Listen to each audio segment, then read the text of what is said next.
Hello, everyone. Tonight, we're going on a journey not through time, but through texture. You're standing barefoot on a dew-damp Norse hillside, your fingers already tingling from the morning chill, your ears filled with the rustle of distant waves and the low grumble of early rising sheep. The air smells like salt soil and wood smoke. A seabird cries overhead, and somewhere behind you someone sneezes explosively into a sleeve of fur. Probably Bjorn. Classic Bjorn. Your task. Oh, nothing major, just weaving the very stuff of exploration and legend, Viking sailcloth. Yes, that sailcloth, the kind that carried dragon-headed longships across the North Sea, in search of trade glory and the occasional lightly defended monastery. But, fair warning, you probably won't survive this. Not because it's dangerous, although try not to stab yourself with a scutching knife, but because you'll need the patience of 10 monks and the dexterity of a forest sprite. Viking textiles are no joke. So, before you get comfortable, take a moment to like the video and subscribe, but only if you genuinely enjoy what I do here. And drop a comment with your location and what time it is right now where you are. I love seeing how many different corners of the world we drift into together. Now, dim the lights, maybe turn on a fan for that soft background hum, and let's ease into tonight's journey together. You wake early, before the fjord mist lifts, before the sheep begin bleating properly, and definitely before the village's self-appointed fashion critic Inga begins her daily rounds. You're in a small Viking settlement along the coast, perhaps in what we now call Norway, maybe Iceland.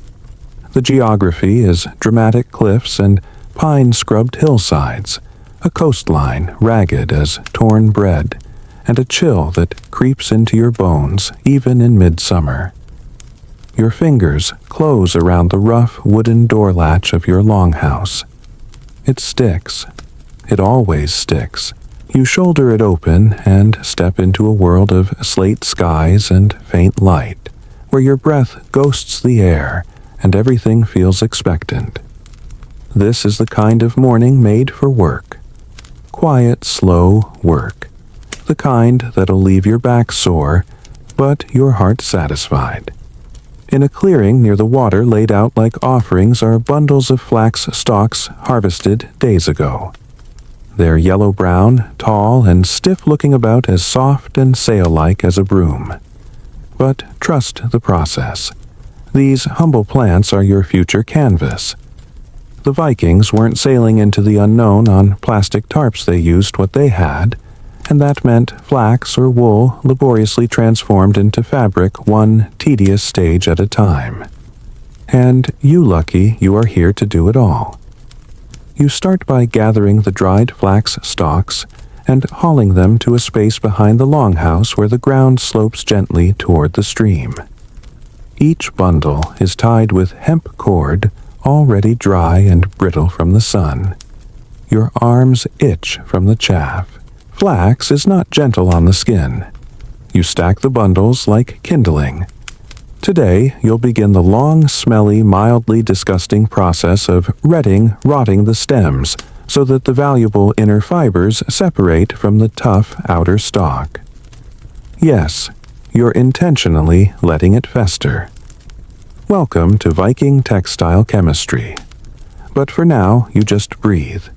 The wind picks up, carrying with it the scent of pine tar wood smoke and something fishy, literally fishy. Someone's been salting herring again. You suppress a gag and focus on the field. Every part of the Viking world smells like something iron wool firefish. It's evocative. You take a moment to examine the stalks. Here's a historical fact to warm your scholarly heart. Flax was cultivated across Viking lands as early as the 9th century, used not just for sailcloth, but also for underclothes and linens. The plant grows best in well-drained, silty soil, of which the Vikings had plenty, And here's your fringe detail of the day. Some Viking communities sang songs while harvesting flax. Not because it helped, but because they believed the plant would yield stronger fibers if kept company. There's something poetic about that, isn't there? You hum a little tune now, just in case the flax is listening.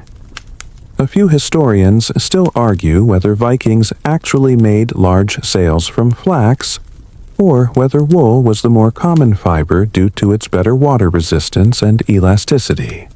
The truth might lie somewhere in the middle. Some sails were wool, others flax. Some were a mix. Or maybe the answer is still rotting in a bog somewhere waiting to be dug up. You work through the morning stacking, tying, dragging bundles down toward the water. Every bundle seems heavier than the last, though that may be because your arms are turning to noodles. The sun, a watery disk above the fjord, does little to warm you. Your boots slip on damp moss. You say some things under your breath that we won't repeat, but know that even Viking saints probably muttered the same. After a while, your body falls into rhythm. Lift, walk, stack, breathe, swear, repeat. The village is coming alive behind you. Smoke curling from chimneys, dogs barking, the blacksmith's hammer ringing faintly over the hill. There's something deeply grounding in this repetition. No screens, no emails, just stalks and sky. You pause to stretch your back. A raven croaks overhead. You eye it warily. Ravens are considered Odin's messengers, and you'd rather not be watched while dragging swamp-bound vegetables. Still, it's probably just looking for breakfast. Later, you stop to sip cool water from a leather flask and chew a chunk of dense rye bread. It tastes like bricks and glory. A breeze brushes your cheek. You squint up the hillside. Someone's waving a child with a wooden sword pretending to raid your drying racks. You wave back with the flax stalk you're holding like a javelin. The kid shrieks with delight and runs off, and as the day lengthens and the sun shifts low on the horizon, you finally stack the last bundle. Your arms feel like wet rope. Your knees click ominously. But you did it step one in the long, slow birthing of a sail worthy of the sea. You look at the piles of flax with something like affection. They look like bundles of straw, but you know better. You know what's hidden inside the strong, lustrous fibers that will eventually bear the breath of the wind and carry your people forward. Tomorrow you'll begin the next phase. And, fair warning, it's going to smell awful. But that's a problem for future you. The next morning, the fjord mist is heavier, the kind that clings to your eyelashes and makes the whole world seem like it's holding its breath. You wake up sore. Not battle sore. Just honest, I moved too much flax yesterday sore. Your back feels like it's been politely beaten with a war club. But no matter. There's work to do, and today's task is, well, it's not glamorous. It's not even mildly charming. You're about to submerge all those bundles you lovingly gathered into shallow, slightly swampy water, and let nature do what it does best, slowly rot everything. Welcome to Redding. You hoist a bundle of flax stalks over your shoulder and make your way down to the stream, a cold, slow-moving little thing that's about to become your fermentation partner. The water is quiet this morning, dark and reflective, edged with reeds that rustle as you walk. There's a frog. You both make eye contact. He's judging you. That's fine. You find a small bend in the stream with a gentle current shallow enough to keep your flax in place, deep enough to fully submerge the bundles. You've lined this spot with stones in anticipation. Not your first Redding rodeo. You lower the first bundle into the water and weigh it down with flat rocks. The goal here is simple but deeply unpleasant. Let bacteria and moisture break down the pectins, the plant glue that hold the flax fibers to the woody stem. You're trying to get to the bast fibers, the soft shiny stuff buried deep in the core. The water ripples. A few bubbles rise to the surface. The flax gives off the faintest whiff of sour compost. Congratulations, it's beginning. Now repeat over and over. Bundle, dunk, weigh. The water gets murkier. The smell intensifies. By the time you're halfway through, it's like you've created your own little Viking swamp spa. A sulphurous, greenish brine filled with hope and future sails. And yet there's something meditative in this foul work. Your mind wanders. You imagine Viking women and men centuries ago doing exactly this. Maybe on this very stream. Maybe while grumbling about how cold their toes were, just like you are now. Here's a solid historical fact. Vikings practiced water redding, and dew redding depending on the local climate. Water redding, like you're doing, works faster but stinks more. Dew redding, which involves laying flax on the ground and letting dew and fungi do the job, takes longer but is less nose-offensive. But in coastal areas with steady water flow, water redding was the favorite smell be damned. By now, the smell is potent. It's not the did someone forget leftovers in the fridge kind of bad. It's a fish died in a boot full of hot pond water bad. You wrinkle your nose and try to breathe through your mouth, which just makes it worse. Fringe tidbit, in some old communities, flax redding areas were placed downwind and downstream from the village.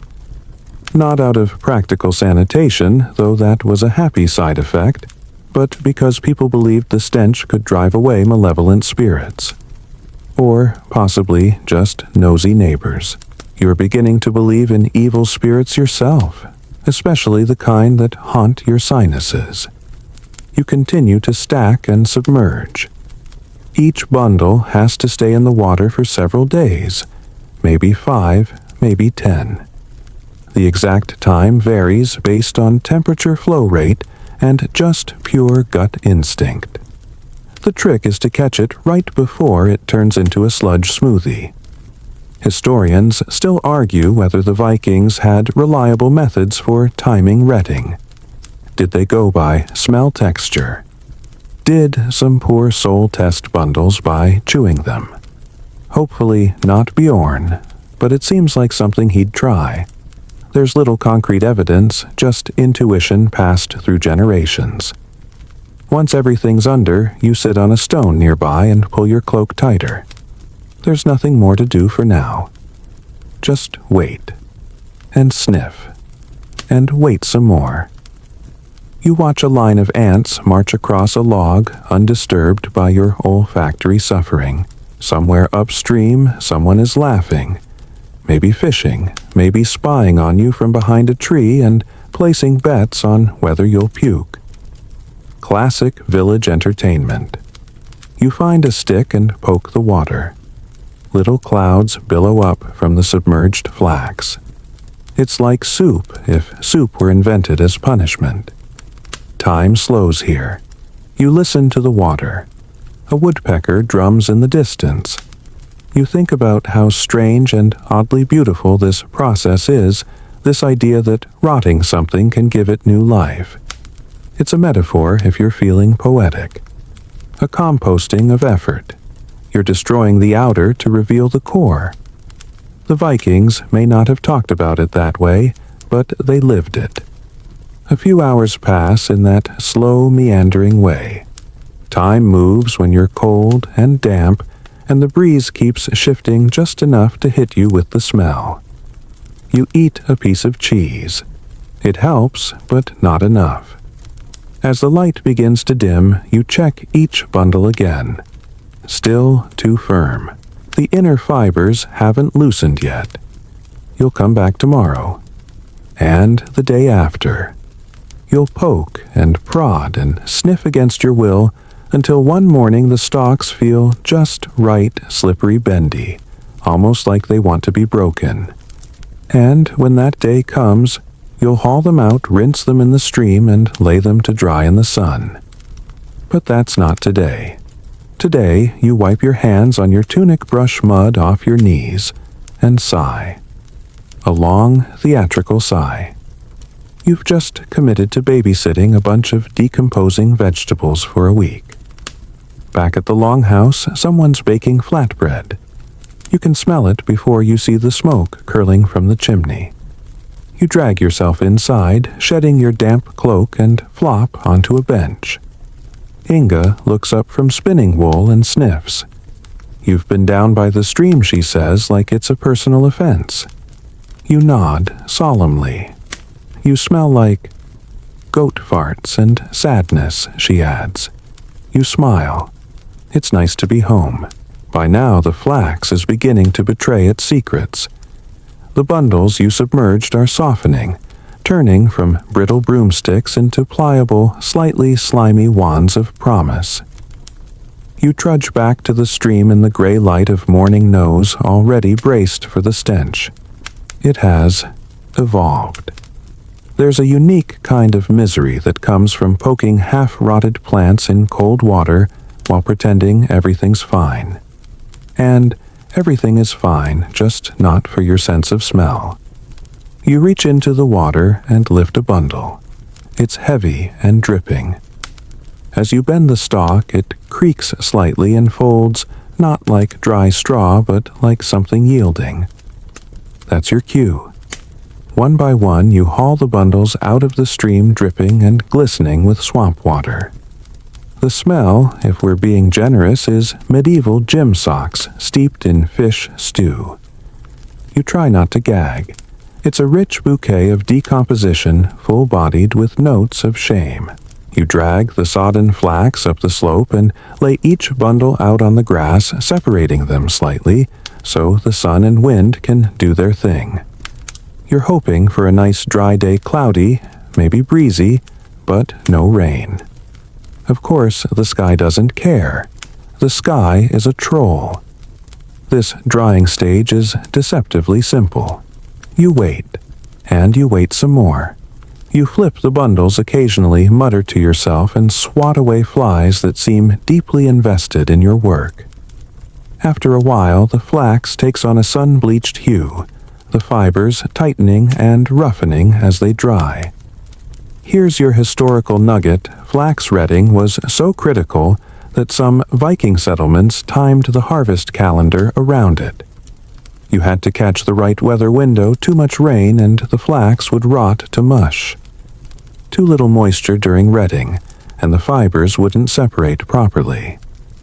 Flax wasn't just a crop. It was a weather gamble wrapped in mud. And here's your fringe trivia. Some sagas include references to women who could read the flax, meaning they had an almost magical knack for knowing when retting was done. Did they taste it? Smell it? Use divination. No one really knows, but apparently they were treated like textile royalty.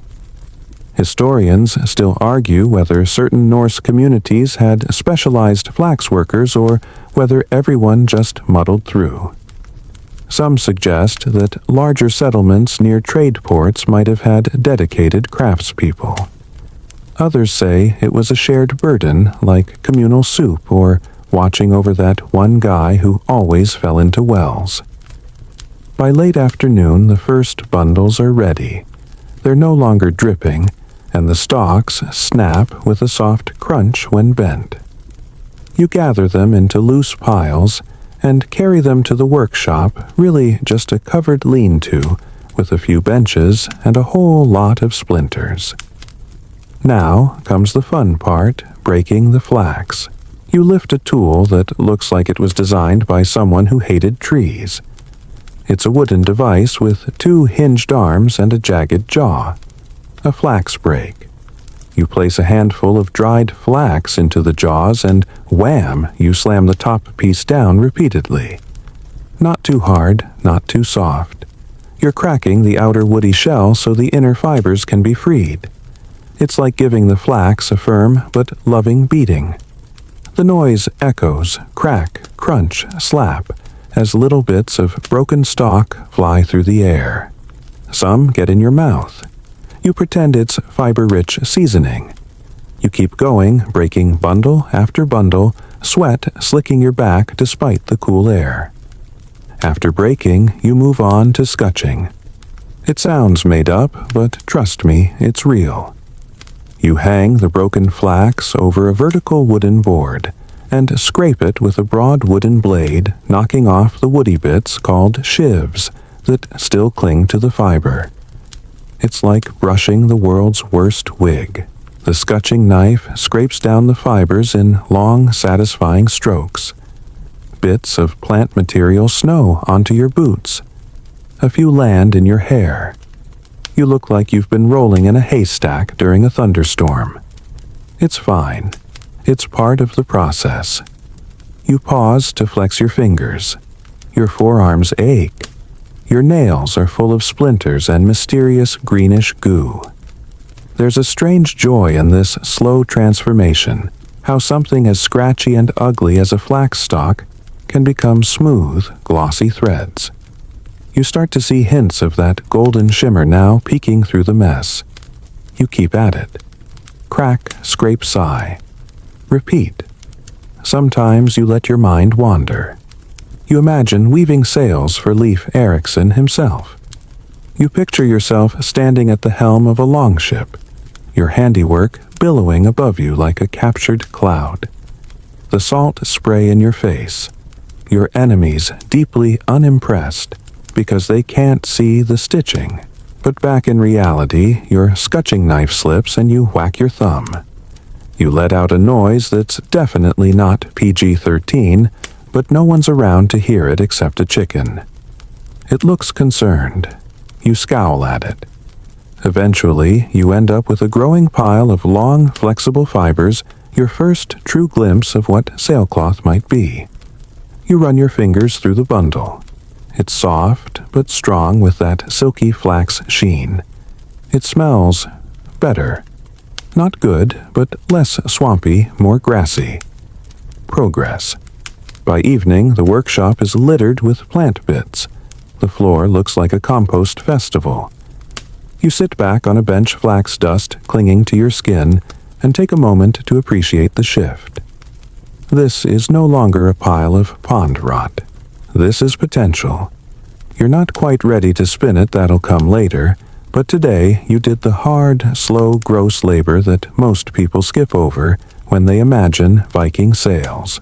They see the final product, the majestic triangle catching the wind, but not this, the snapping, scraping, retching part.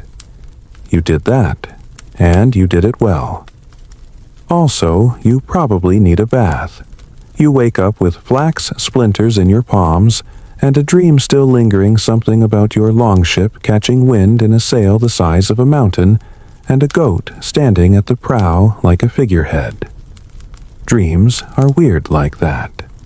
But the dream isn't far off. Today, you take your first real step into the art of transforming flax fiber into something spinnable. The raw material is ready, soft, golden strands with that gentle shimmer you worked so hard for. The breaking and scutching are done mostly. There are still woody bits here and there, flax's way of reminding you who's boss, but overall you've crossed the threshold. Now it's time to heckle. No, not insult the flax, although you're tempted. This kind of heckling involves Combs' big, vicious-looking ones with rows of iron spikes set into wooden blocks. You set the first one on the bench. It looks like a torture device, and in a way, it is. For you, mostly. You grab a small bunch of flax and pull it through the teeth of the comb. Slowly at first, then faster, as the fibers begin to separate and align. The spikes snag and tug, pulling out short strands and stubborn debris. You switch to a finer heckle, then another. The teeth get closer together with each tool like a gauntlet of increasingly judgmental hairdressers. By the third pass, your flax starts to gleam. It's smoother now, almost silky. You hold it up in the light, and the fibers catch the sun like a curtain of gold. If you squint, it almost looks like spun thread already. Almost. Here's your mainstream historical note. Viking sailcloth was usually made from unspun flax fibers laid parallel and twisted into yarn or ropes. But for finer uses like clothing or domestic linens, they'd go through all this heckling and spinning. Sails required bulk and cohesion more than elegance, but still well-prepared fiber mattered. Meanwhile, fringe theory alert, some experimental archaeologists believe that Viking heckling combs weren't just utilitarian. They might have held symbolic or ritual value. One set, discovered in Norway, had decorative carvings and signs of careful maintenance, suggesting it was passed down like an heirloom. A grandmother's comb, if you will, except it could impale a small animal. Historians still argue whether these combs were used communally or kept in households.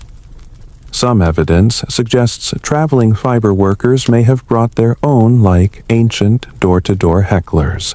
Others argue that flax processing was deeply domestic, a task shared among women of the house, often accompanied by singing storytelling and occasional complaints about whose turn it was to fetch more water. You run your hand through the heckled flax. It feels good, really good, like brushing a horse's mane if the horse were made of summer. You spend the rest of the day pulling handfuls through the combs. The short fibers called tow fall to the floor in soft, messy piles. Tow isn't useless. You'll save it for coarse rope or stuffing, maybe even kindling if it gets too tangled.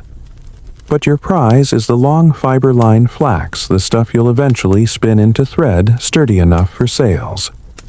The light changes as the sun swings lower. You start to move slower, less from fatigue and more from rhythm. There's a hypnotic quality to this work. Pull, tug, pause. Pull again. The combs make a low shk sound as they do their job, like they're whispering secrets in flax language. Outside, someone's chopping firewood. You hear the sharp crack echo across the fields. A dog barks once. Somewhere, a baby is crying, probably not because of flax, though at this point you wouldn't blame them. You pause to flex your fingers. They're red and raw from the combs, but you don't mind. There's something deeply satisfying about this phase, the sheer transformation from something that looked like pondweed to something that might hold the wind. A quick break, then back to it. This time you test out a bit of twisting. You take a long strand and begin gently spinning it between your fingers, coaxing it into a crude cord. It's not perfect. It's fuzzy, uneven, a little lumpy. But it holds. It holds. That's the first whisper of what will become a sail. Vikings, as it turns out, weren't obsessed with perfection. They valued function strength and repairability. Sails had to endure sleet salt spray and the occasional flaming arrow. Smoothness was nice, but resilience. That was everything. You think about the scale of what you're trying to create. A single sail might need 200-300 meters of cloth. That's thousands of meters of yarn. You feel a twitch in your left eyelid. Better not think about it too hard. As twilight sets in, you wrap your finished bundles of heckled flax in linen cloth and hang them high to keep them dry and away from curious rodents. You know the mice are watching, plotting, dreaming of flax nests. Not today, little ones. Not today. You crack your back and head inside. The longhouse is warm and smells like stew barley root vegetables, maybe dried cod if you're unlucky. You scrape the flax dust from your sleeves and sink into the bench beside the hearth. Inga eyes the comb marks on your palms and nods with a kind of knowing sympathy. She's spun enough thread in her life to recognize that haunted look. You hold up a strand of your first rough cord and grin. Soon, you say, she just smirks. You're still going to get blisters. And she's right. The morning comes with a chill, the kind that bites gently at your cheeks and creeps through the gaps in your tunic. You step outside, rubbing your hands together, and glance up at the bundles of heckled flax you hung the night before. Still there. No rodent sabotage. A small victory, but you take it. Today is spinning day. There's a rhythm to this part of the process, a tempo you'll need to fall into. You gather your best bundles of lined flax and head to the bench beside the hearth. The fire's still warm from last night. Someone's been up early. You settle in and begin twisting your first proper length of thread. Now, spinning flax into thread isn't just about twisting, it's about tension. The balance between too tight and too slack is everything. If you twist too much, the thread kinks and coils like a startled snake. Too little, and it unravels at the first hint of wind. You hold a tuft of flax against your thigh, roll your spindle along it, and draw the fibers out gently like you're coaxing silk from a spider. The spindle is a simple wooden stick with a weighted whirl near the bottom, primitive looking but shockingly effective. It spins with a pleasant hum, the fibers winding around it as you pull. Pull, twist, wind. Pull, twist, wind. It's almost like breathing. Here's your historical anchor, the Vikings. Especially Norse women were masters of drop spinning. While sailcloth yarn didn't need to be as fine as, say, tunic thread, it still required consistent strength. Some historians estimate that one person spinning full-time could produce about 100 meters of usable sail yarn per day. Multiply that by the size of a single square sail and, yeah, you're going to be here a while. And now, your quirky bit of trivia in Norse mythology.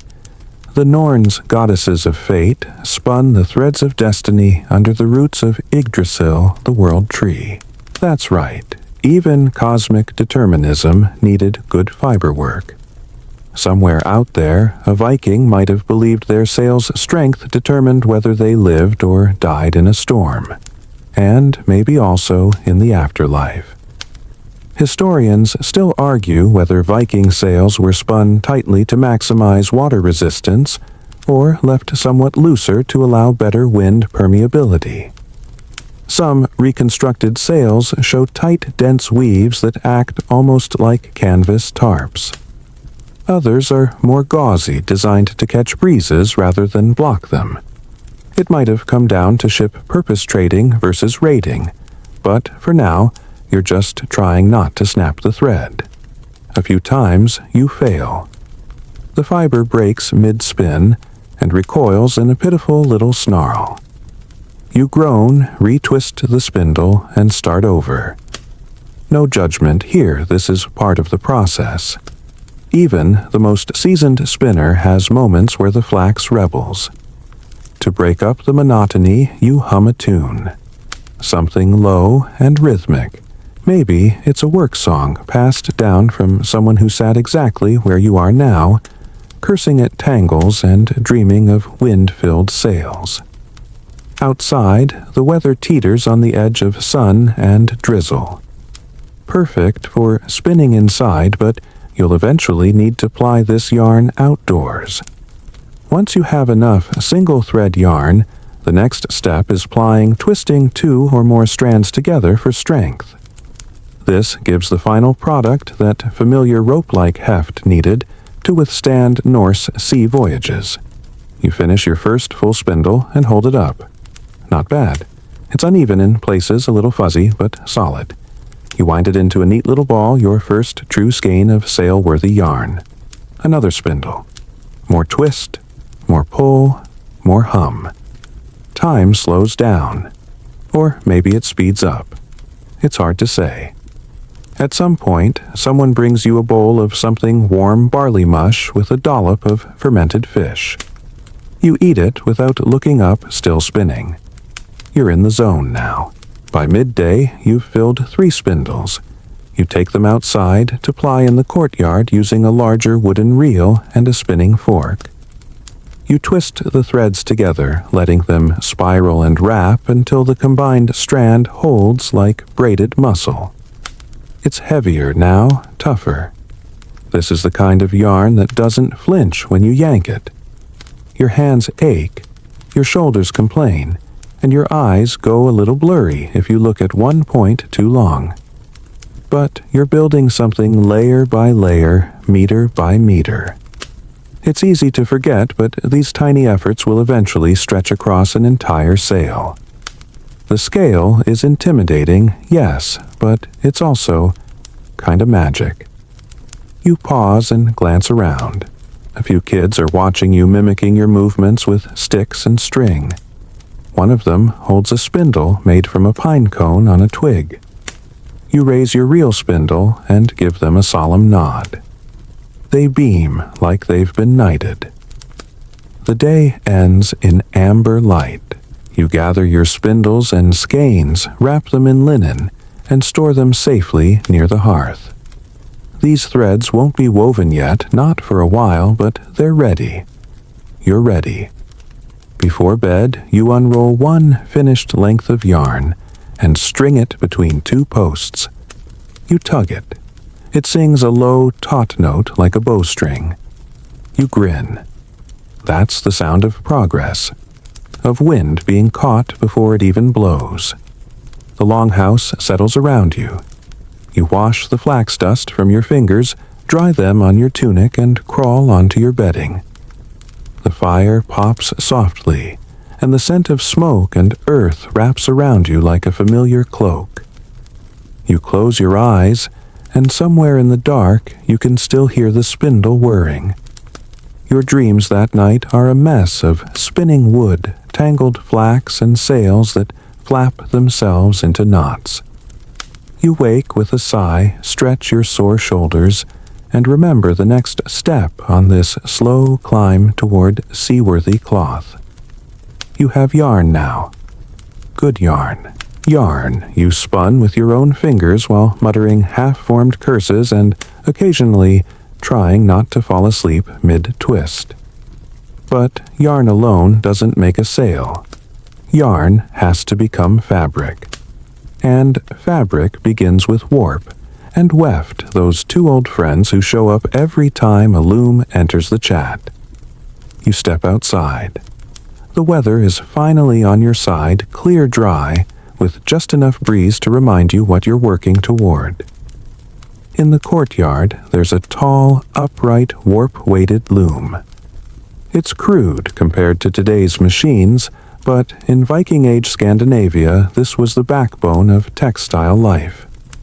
Tall, wooden uprights, horizontal beam at the top, and a line of clay or stone weights hanging from strands of yarn at the bottom to keep everything taut. This right here is where spinning becomes weaving. First, you string the warp, those long vertical threads. You stretch them from the top beam down to the weights, tying each end with practiced fingers. You try to keep the tension even, but some strands pull tighter than others, curling like grumpy snakes. You adjust, then adjust again. Loom setup takes forever, which is probably why it's considered a meditative act in some cultures. Or maybe that's just something people say to make it sound less annoying. Mainstream historical fact time Viking women typically did the weaving, and loom spaces were common in longhouses.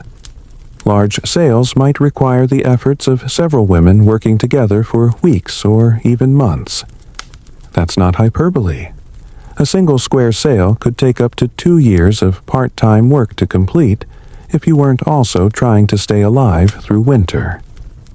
Now, for the weird bit, archaeologists have found loom weights etched with runes or symbols, leading some to believe they were more than just tools. They were little good luck charms or protective wards, maybe even a kind of weaving magic. Like if you're going to spend 3 months tied to a loom, Might as well throw in some Norse vibes to keep the bad spirits and knots away. Historians still argue whether large sail weaving happened in permanent domestic looms or in temporary setups built just for the job. A full-sized loom for a 90 square meter sail would be enormous, even by Viking longhouse standards. Some believe weaving was done in strips and later sewn together. Others think large-scale communal looms were assembled outdoors only when needed, then broken down. Honestly, you'd vote for whatever fit the space and didn't catch fire. You've got your warp strung. The yarn hums softly when you pluck it. Good sign. You sit at the base of the loom and begin weaving the horizontal threads that snake through the vertical ones. You use a shuttle, basically a stick with yarn wound around it, to pass over and under, beating the threads down with a wide-toothed comb made of antler or bone. It's repetitive. It's soothing. It's also backbreaking after the first hour. You start slow watching each thread's path. You count in your head over, under. Then back again, alternating.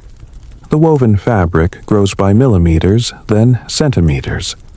Your fingers find a rhythm. It's not glamorous, it's not fast, but it's progress. And you start to notice the sound of it, all the clack of the shuttle, the scrape of the comb, the creak of the loom frame. It becomes its own little music. You fall into it the way you might fall into rowing or long-distance walking.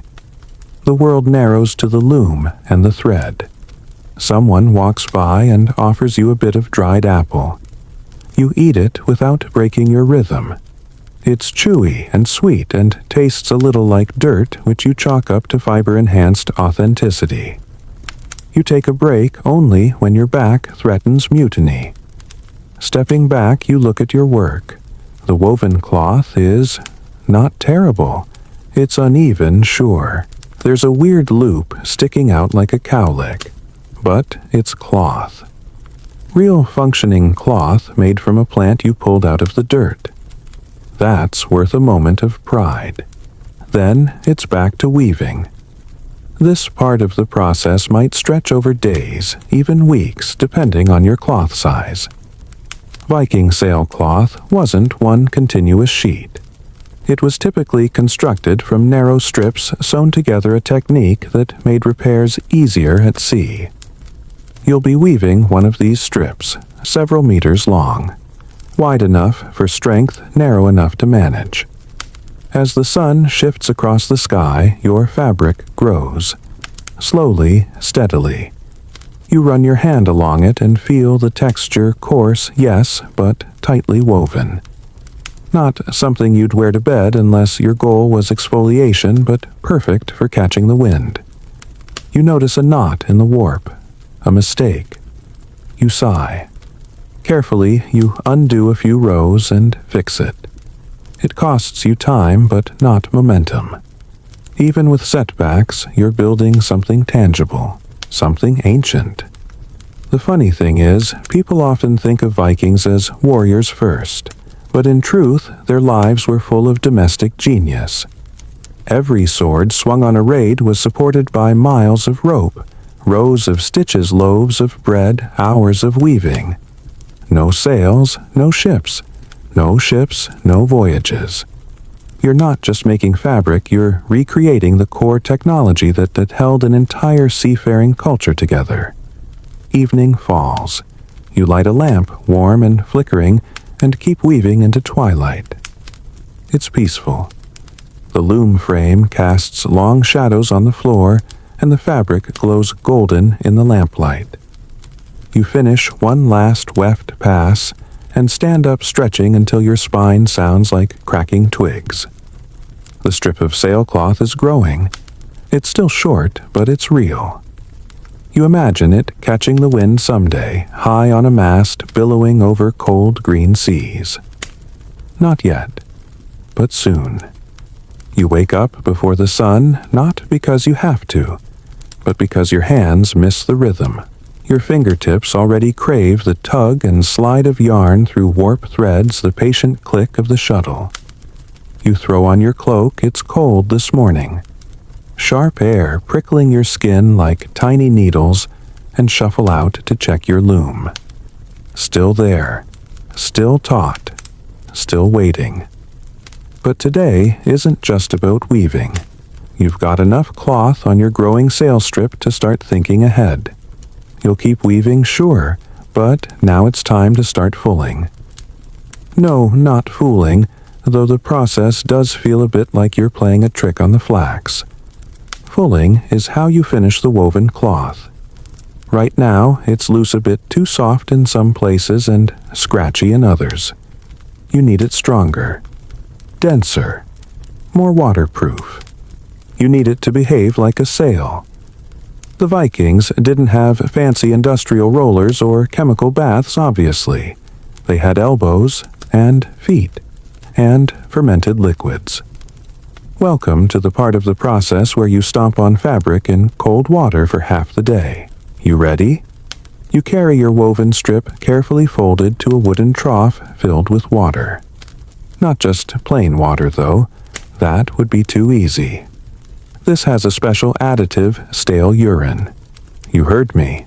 Human. Urine. Let's not pretend this is glamorous. But this was the Viking version of fabric softener/detergent. The ammonia in aged urine helped break down oils and bind fibers together. You wrinkle your nose, but accept it. When you're recreating Viking sailcloth, you commit, even if it smells like a haunted latrine. Quirky history fact of the day, there's some evidence that Viking households actually saved urine in containers for textile work. That's right. There might have been a pee bucket with a designated job, and honestly, that's a kind of organization we don't give them enough credit for. You slip your cloth into the trough. It immediately darkens and takes on that weird, soggy weight that wet linen gets. You stare at it for a minute before stepping in with your bare feet. It's cold. Icy cold. Cold enough to make you reconsider your life choices. But then you start moving, pressing down with your heels, then the balls of your feet, then rocking side to side like you're dancing in slow motion. You need to agitate the cloth, mat the fibers together, compress them. You stomp, you squish, you grind. For hours. Some people used paddles or mallets. You might try that later if your legs give out, but for now, foot fulling keeps you more in control. You can feel the difference as the texture begins to shift. It's subtle at first. Just a hint of tightness, a faint fuzz rising along the surface. But it's there. The cloth is changing. Historians still argue whether fulling was done pre- or post-sewing in Viking sails. Some say it was best to full the cloth before stitching to keep things even. Others argue the final sail was fullered as a whole once the pieces were joined. There's also debate over whether Viking sailcloth was fully waterproofed at this stage or later with additional treatments. No one quite agrees, but what's certain, the cloth had to be strong. You take a break, sit on the edge of the trough, and wring out a piece of your now damp sail. It's tighter, firmer. The weave that felt slightly open before now looks like it's hugging itself, the yarns drawing closer, as if clinging together against the North Sea wind. You smile. Despite the smell, you drag the cloth out, lay it flat across smooth wooden planks, and grab a wooden scraper. This part's called stretching and dressing.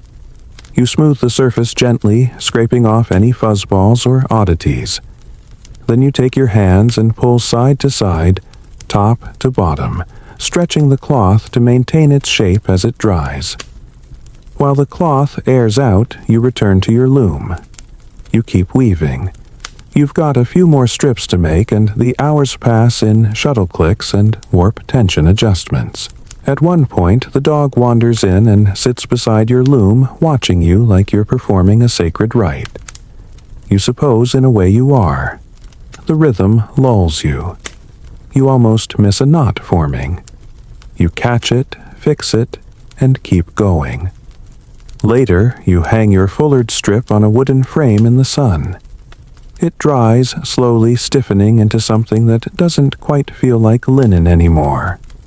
It feels like armor, like something that belongs on a dragon-proud ship crashing through waves. Your neighbors drop by. One of them squints at the cloth and raises an eyebrow. "Looks like sail to me," he says. You nod. He nods. That's the closest you'll get to applause out here. Before dusk, you bring the cloth inside. You fold it carefully and stack it on a growing pile, your future sail still in pieces, still waiting to be sewn. You run your fingers over the rough surface. It bites back, slightly resisting touch. That's good. That means it'll resist water and wind, too. As you lie down for sleep, your feet still pruned and a bit sore, you can almost hear the low creak of rigging. Almost feel the weight of wind pushing into your cloth. Not yet, but closer. You wake to the sound of gulls somewhere off in the gray-blue distance, though there's no sea for miles. Maybe it's just your imagination conjuring maritime sounds to match the growing reality of what you're making. The strips of woven, fullard linen now dry in your workroom are starting to look suspiciously like pieces of an actual sail. Not an idea, not a theory. A sail. But they're not ready yet. Not until you sew them. You stretch your arms and shake out your fingers. Weaving was hard. Fulling was harder. But sewing is surgical. You don't get to hide behind loose warp tension or splashy urine chemistry here. Every stitch matters. Especially when you're sewing cloth meant to hold steady through storms and salt and savage gusts across the open sea. The Viking approach to sail assembly was surprisingly sophisticated. Most sails weren't woven in one big sheet that would have been logistically nightmarish. Instead, they were woven in long, narrow panels, then carefully sewn side by side. This helped with repairs at sea, allowed for manageable work on the loom, and gave more control over shape. Mainstream fact drop Viking square sails typically consisted of 6 to 10 vertical panels, sometimes with reinforced corners and leech edges. The seams were staggered slightly to distribute tension, and extra layers of cloth were added to high-stress areas where ropes would pull hardest. These folks weren't guessing. They understood tension force and drag long before physics class was a thing. You spread out 2 of your linen panels on the floor. They're nearly identical in width thanks to your increasingly confident weaving. You line up their edges and pull out your tools, a bone needle, some waxed linen thread, and a hefty helping of patience. You begin stitching. Over and under the needle moves, guided by your fingers and centuries of learned practice. This is flat-felled seaming, or something close to it, where one edge folds over the other, then is sewn down twice. It's strong, durable, flat enough to not catch wind or chafe the ropes, just the way Viking sailmakers would have done it. You pause and glance up at the light filtering through the seam. No holes, no gaps, just solid fabric turning into something more.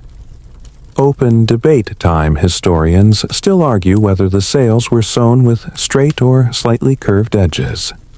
Some reconstructions use subtle curves to better capture the wind and avoid flapping. Others stick to straight panels stitched side by side, trusting the rigging to create shape. There's also talk about loom state width variation, that is, whether strips were intentionally woven narrower or wider at different ends. Either way, what's clear is that the sewing phase wasn't just about connecting, it was about sculpting. You sew through the day. You don't rush. You stop for a hunk of cheese and some barley flatbread, Wipe your fingers, then dive back in. The thread bites your skin a little, and the bone needle warms up from the friction. Quirky tidbit. Some Viking-era needles were made of whalebone, or even antler, especially for tough textile work like sails or leather. And it wasn't uncommon for sailmakers to keep a needle tucked into a brooch pin or pendant, both tool and ornament. A sharp little fashion statement. You finish one seam and move to the next.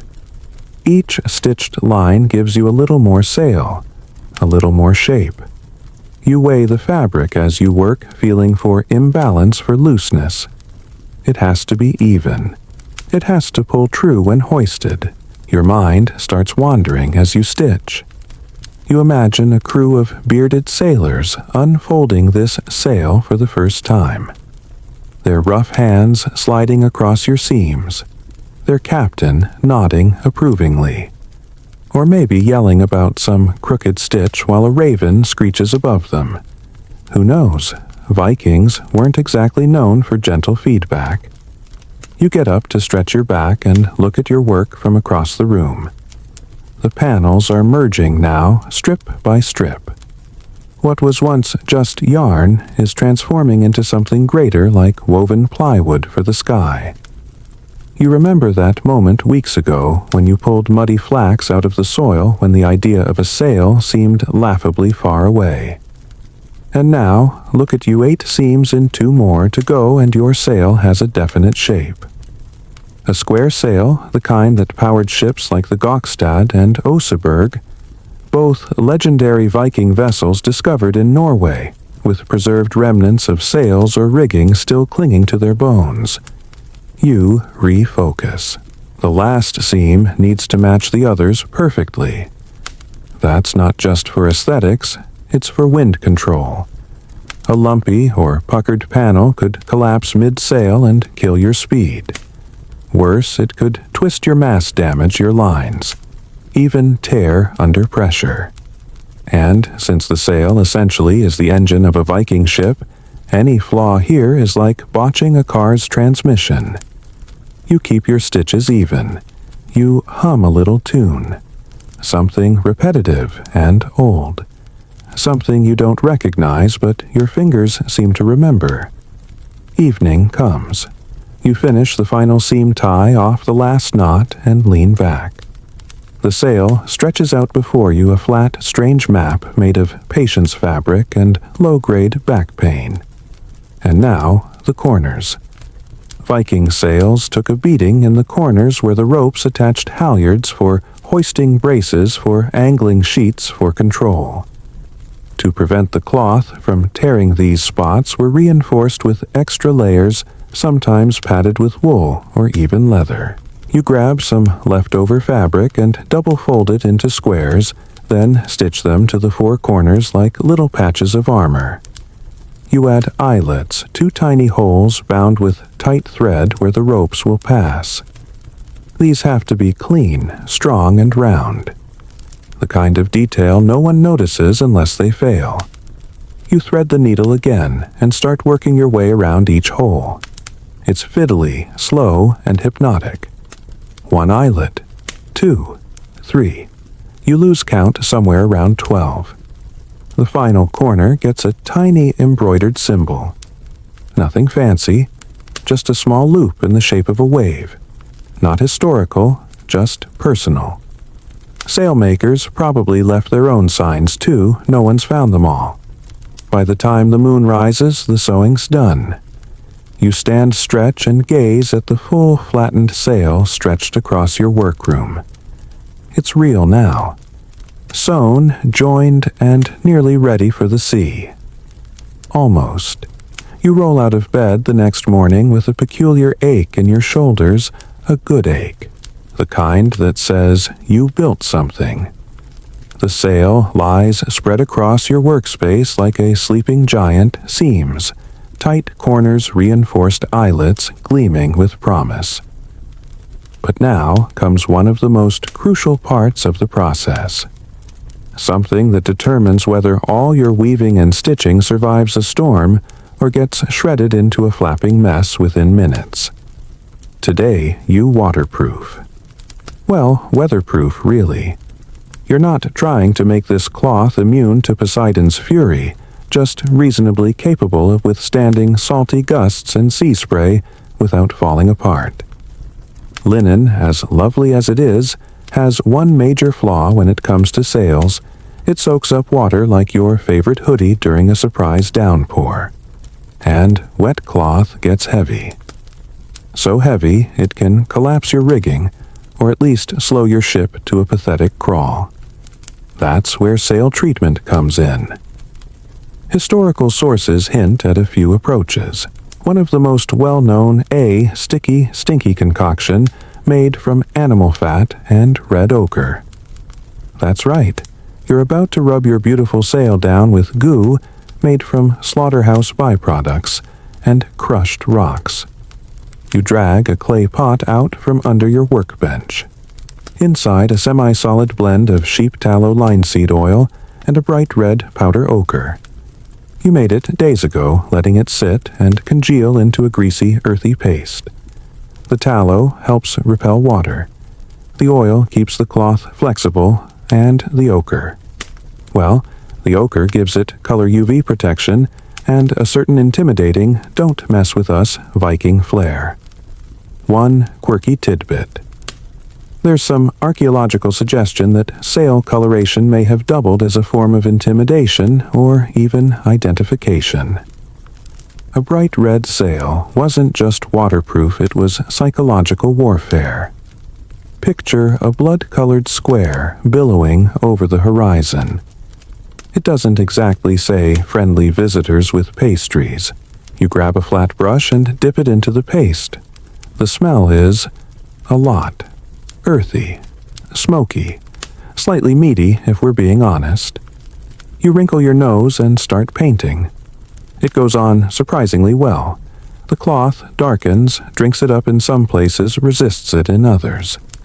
You apply slowly, evenly, making sure to work the treatment into every seam, every fiber. It's almost meditative, just you, your sail, and the pungent aroma of beef-flavored sunscreen. Mainstream fact alert, Viking sail waterproofing methods varied depending on what was available. Some used pine tar or fish oil instead of tallow. Others may have left sails untreated altogether, drying them after every voyage. But the red ochre method pops up in multiple reconstructions and is especially common in Scandinavian contexts. You pause and stretch your back. A smear of ochre streaks across your forearm like war paint. You leave it there. Feels appropriate. The work takes all morning. You flip the sail carefully, treat the other side. Your hands grow slick with fat. You lose grip on the brush at one point, and it splats to the floor with a wet thump. The dog sniffs it, recoils, and retreats to a less offensive corner of the room. Smart. You imagine a Viking sailor hauling this thing up the mast. The smell would have clung to everything, the ropes, the oars, the crew. Imagine weeks at sea with a sail that smells like old stew and rock dust. But, hey, it kept them dry. Mostly. Historians still argue whether all sails were treated equally, or if only warships got the full-fat red makeover. Some believe merchant ships may have used untreated sails to save time and effort. Others think different regions used different recipes entirely. There's even fringe speculation about milk-based waterproofing methods, though good luck getting that past the seagulls. By mid-afternoon, the cloth glows with a deep, rusty sheen. It catches the sunlight in a muted, burnished way. No longer just linen, but something altogether tougher. Weatherproofed. Battle-ready. You drag the treated sail outside and lay it over your drying frame. The air hits it with a hiss, and you stand back, arms crossed, surveying your creation like a painter after the final stroke. You half expect applause from the crows watching from the fence post. While it dries, you turn your attention to the ropes. Sails don't hold themselves up after all. You need rigging sheets, braces, halyards, clews. Not too many, not too few. Just enough to keep the sail responsive, stable, and adjustable in rough weather. And for that, you need rope. Specifically, wool rope or horsehair line was sometimes used in Viking ships, though hemp and flax rope were more common. You've got a pile of homemade flax cordage coiled neatly in the corner, spun earlier in the season before the sail idea even occurred. Funny how the past keeps looping forward like that. You grab the longest rope and begin threading it through the eyelets on one edge of the sail. This will become the bolt rope, reinforcing the edge and distributing the strain. You lash it tightly, double wrapping at the corners, then secure it with a wooden toggle. The rope holds beautifully, biting into the cloth like it's part of the weave. You prep the rest of the rigging, next measuring outlines for attachment. You even test one by tossing it over a beam and hoisting a corner of the sail. It lifts. Not gracefully, not yet, but it lifts. And that's something. Evening rolls in. The sky turns that long Scandinavian gold, the kind that makes everything look like it was painted with honey and fire.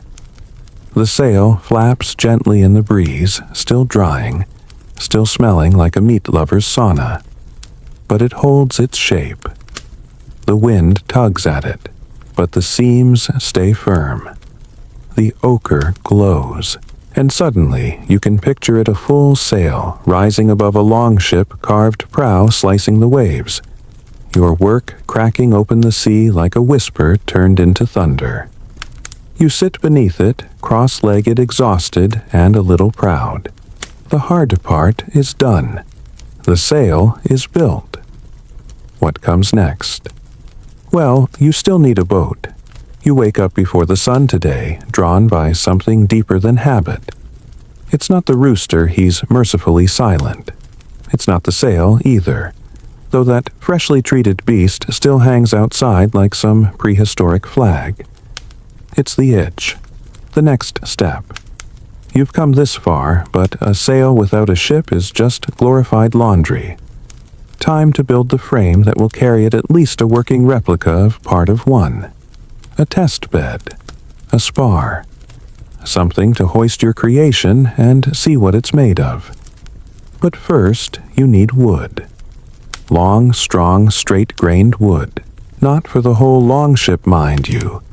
That's a generational project involving dozens of craftsmen, hot iron rivets, and a forest's worth of timber. No, today's task is rigging infrastructure, a mast, a spar, and enough support to raise your sail like the Vikings did, and watch it dance. You head to the edge of the nearby woodland axe over your shoulder boots still wet from the morning dew. The kind of damp that slides into your bones and settles there, whispering of old ghost ships and creaking rigging. Vikings typically used pine spruce or fir for their shipbuilding long resinous woods with decent flexibility and a tendency to grow arrow-straight in colder climates. You run your hand along a young spruce and give it a respectful nod. Not today, buddy. You're after something a little older. Eventually, you find a fallen fir dry, seasoned by time, and nearly perfect. You set to work trimming the branches, stripping the bark, humming a tune that may or may not be ancient Norse sea chanty. Probably not, but who's checking mainstream historical fact Viking masts weren't always massive. On smaller ships like the Gokstad, the mast stood only around 10 meters tall, modest, but perfectly balanced for square sail dynamics. They were often removable, lowered when navigating rivers or during storms.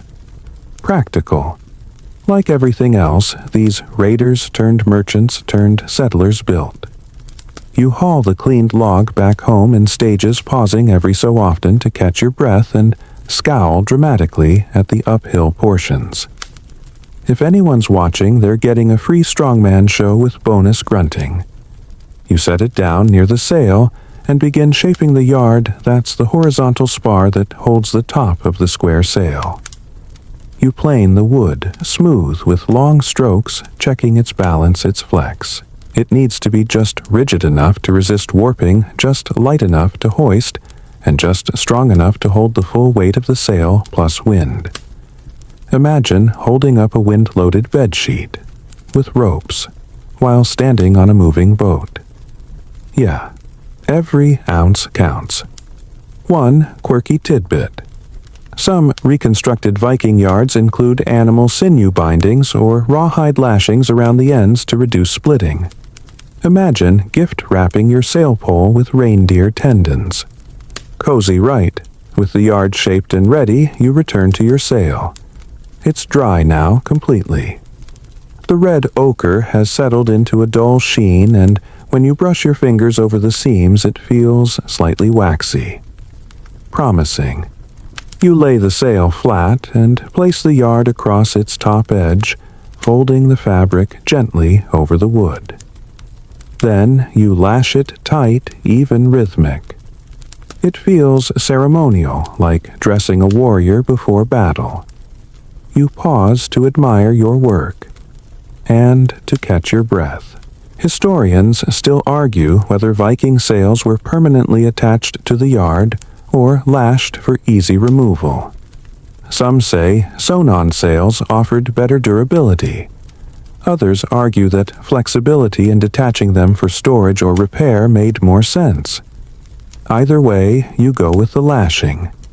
It feels more trial run. You build a simple, upright rig, 2 posts, and a crossbeam to mimic the mast, just enough to raise the sail and test its strength. You work through lunch, wiping sweat from your brow with a sleeve that's now permanently tinted ochre orange. There's no turning back from this aesthetic. By mid-afternoon, everything's in place. Ropes coiled. Pulley points ready.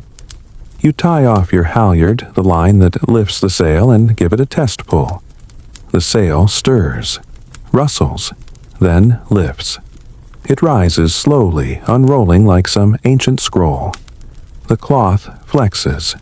The seams tighten. Wind catches the fabric and it billows. Not flutters, not flaps. Billows, like it's been waiting centuries for this moment. You stand back, slightly breathless, and watch it sway gently in the breeze. It moves with the wind not against it, strong, quiet, and oddly regal.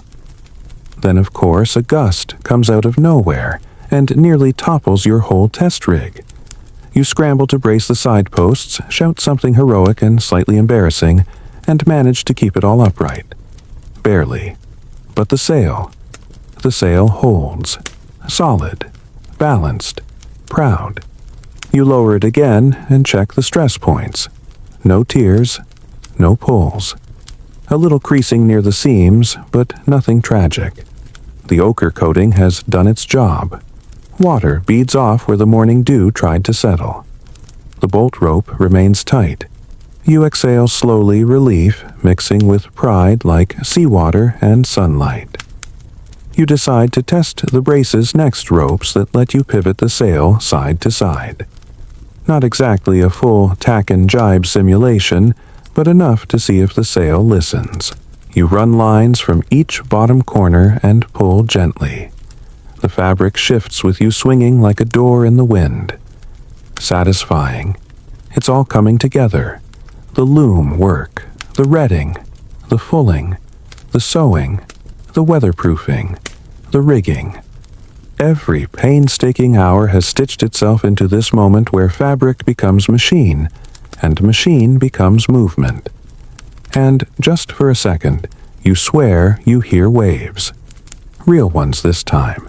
You glance over your shoulder. Nothing but wind in the grass. But still. You leave the sail hoisted until sunset, watching the light filter through the ochre-tinted linen like fire behind old parchment. You half expect it to glow with runes. One last check before bedtime. You tighten the clews, inspect the lashing, run your fingers over the stitches again. No breaks, no frays. You've made a Viking sail. Not a perfect one, not a massive one, but real, functional, alive. Tomorrow you might take it to water, just a lake, just a canoe rigged with dreams. But tonight you sleep under its shadow, and you sleep well. You wake slowly today, deep sleep lingering like fog on a fjord, until that one glorious thought cuts through the haze the sail held. Not just held up, but performed. It caught the wind like it knew what to do, like it remembered centuries of voyages. And that deserves celebration. But also, let's not get cocky. Before you go strapping your sail to anything that floats, there's a little thing called balance. Because putting a square sail on a boat without understanding weight distribution is like putting a jet engine on a skateboard. Fun for about 3 seconds. So this morning, as you sip something warm, and consider what your neighbors must think of your backyard Viking cosplay, your mind shifts to how the Vikings rigged their sails for real. The square sail, despite the name, wasn't always a perfect square. Some were taller than they were wide. Some stretched broader than they were high. There's a healthy dose of experimentation involved, and historians still argue whether specific shapes corresponded to ship types warships versus cargo vessels, or regional differences in wind and water. Your sail leans toward the classic square, equal width and height roughly scaled down from examples like the Gokstad or Skoldilev ships. But before we hoist it onto any vessel, you need to understand how it works with a hull. So you shift gears. Instead of hitting the lake just yet, you set out to build a test platform, something small, stable, and semi-expendable. A makeshift raft, tempting. But you settle on a pram-style rowboat you salvaged last summer, still watertight-ish, with space enough for a mast and yard. You drag it out of storage, swatting cobwebs and evicting one rather judgmental squirrel. It's heavier than you remember, and the paint is peeling in romantic flakes of disrepair. Perfect. Before you can rig it, though, you need to understand how Vikings attached masts.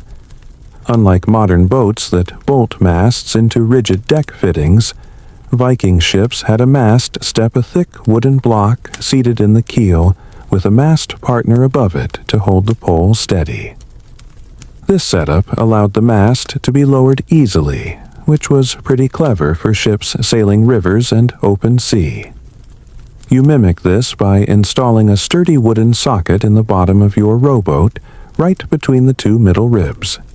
Then, using scrap lumber and more hope than engineering, you create a crossbar to cradle the mast near its midpoint. Is it seaworthy? Not entirely.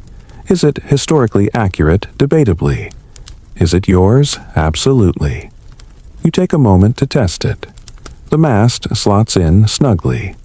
You tilt it forward, then back, then raise it upright again. No wiggle. No ominous creaking. Promising. Now comes the delicate bit attaching the sail to the boat. You lash the yard to the mast with a spritsail sling, a simple rope that loops around both and lets the yard pivot with the wind. Then you run your halyard through a block pulley at the top and hoist it slowly, reverently. The sail catches the breeze like a curtain waking up, and for a moment the boat looks like it actually believes it's a longship. You step back and admire it. A red ochre square stretched tight between ancient lines fluttering just slightly. It's kind of beautiful.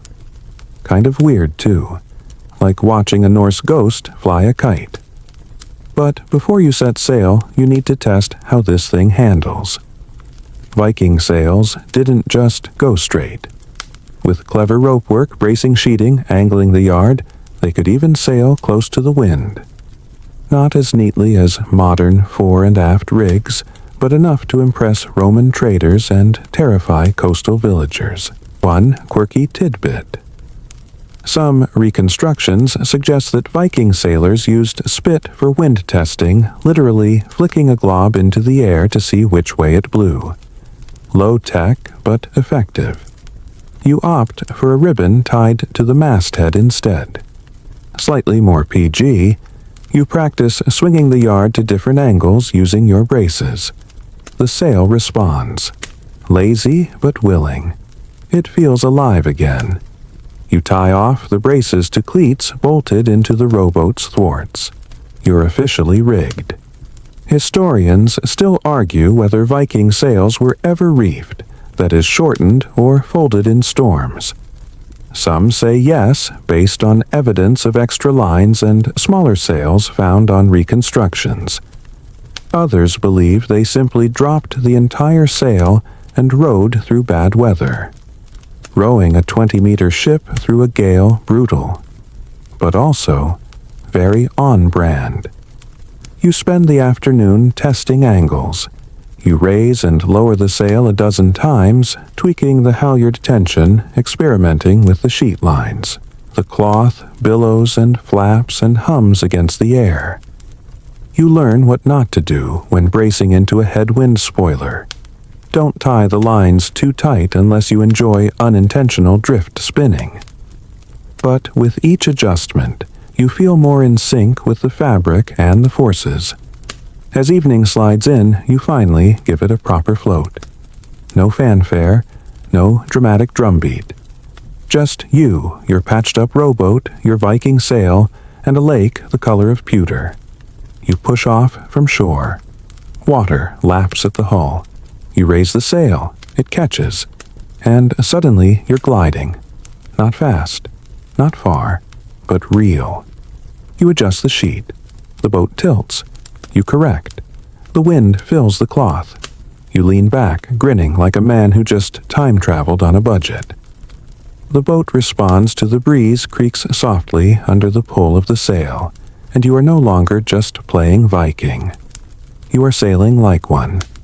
No oars, no engine, just windcloth and instinct. You drift for an hour, maybe more. The stars begin to peek through, watching silently. You head back reluctantly, dousing the sail and stowing the lines with hands that feel smarter than they did yesterday. Tomorrow you'll tweak the rig. Add a second brace. Maybe test the turning radius. But tonight you built a square sail and made it fly. The next morning greets you like a forgotten Viking proverb, cold, damp, and full of potential danger. But you're excited. The sail works, the boat floats, and your ego is still inflated just enough to try something a little riskier today. Navigation and maneuvering. You've tested your sail in calm conditions. Now, it's time to see if it can turn stop, and most critically, not send you spinning into a shoreline reed patch like a lost windsurfer. You pack some essentials rope tools, snacks that would make a Norse sailor cry, "No pickled herring today." Sorry, and shove off onto the lake again, this time with intent. A real route, a real plan. Sort of. Here's the tricky thing about square sails. They don't pivot around a mast like modern sails. They're fixed to the yard, which is then angled with braces. That means steering is about understanding wind angles and using rudimentary physics mixed with a whole lot of luck. Or experience. You're fresh out of experience, so luck it is. The morning breeze is cooperative, steady light coming from the northwest. Perfect for a test loop across the lake and back. You hoist the sail, and again it responds like it's proud of itself. You could swear it flutters a little sassier than yesterday. Show off. Now the real challenge turning. You tried tacking sailing into the wind in a zigzag. Doesn't go well. Square sails hate sailing close to the wind. You stall, drift sideways. The boat turns reluctantly, like a teenager asked to clean their room. But with patience and very exaggerated tiller movements, you pull off a clumsy loop and catch wind again on the other side. Mainstream historical fact. Viking ships used side rudders, not centered rudders like modern boats. The steerboard, or styrboard, was mounted on the starboard yep. That's where the word comes from, and controlled with a single oar-like paddle. It was effective, but turning depended heavily on wind cooperation, and a skilled helmsman, usually the most experienced sailor on board. Since your boat has a modern rear rudder, you make do, but you try mimicking the ancient technique dragging an oar to steer. It's functional. If functional means you spin in a slow, uncertain circle while making suspicious amounts of splashy noise. You mark your progress with makeshift buoy sticks with colorful rags tied at the tips, bobbing like tiny sea serpents. Each pass teaches you something. Angle the yard too far, and the sail luffs uselessly. Brace it tight at the wrong time and you start drifting sideways. Adjust slowly. Feel the wind keep your center of gravity low. You begin to get the hang of it. Now, for the next bit, sail trimming. This isn't just about making the sail work, it's about making it work well. Vikings likely used telltales strips of wool or leather attached to the sail to show airflow. You use ribbons watching them flick and flutter. When they stream straight back, you're trimmed. When they whip around in chaos, you're basically in a wind tantrum. Historians still argue whether Viking crews had a standardized method for trimming or if it was just instinct passed through training. Considering how much depended on successful voyages' trade, raiding returning home alive, it's likely they developed personal or crew-specific systems handed down like secret family recipes. Midday arrives, and you take a break anchoring near a small inlet. The sail flaps lazily overhead. You lie back, watching the linen filter sunlight into rust-red warmth. It feels like a tent, a cloak, a memory. You wonder how many Viking crews felt this exact pause, sail, creaking hull, bobbing, stomach, rumbling. One quirky tidbit, archaeological traces from Skuldelev ships suggest crews slept under their sails, lowering them like tarps. Some modern reconstructions even use sails as convertible shelters, a tent by night, power source by day. Multifunctional. If IKEA made sails, they'd do it like this. You lower your own sail to try it. Folded neatly over the boat, it covers enough to make a cozy, shaded nap zone. Not bad. Might just survive a Viking overnight expedition provided you pack modern snacks. Afternoon winds pick up. Time for your final test recovery. You need to practice what happens when things go wrong, because they will. You simulate a failure by letting one brace line go. The sail yaws violently. The boat veers. You overcompensate.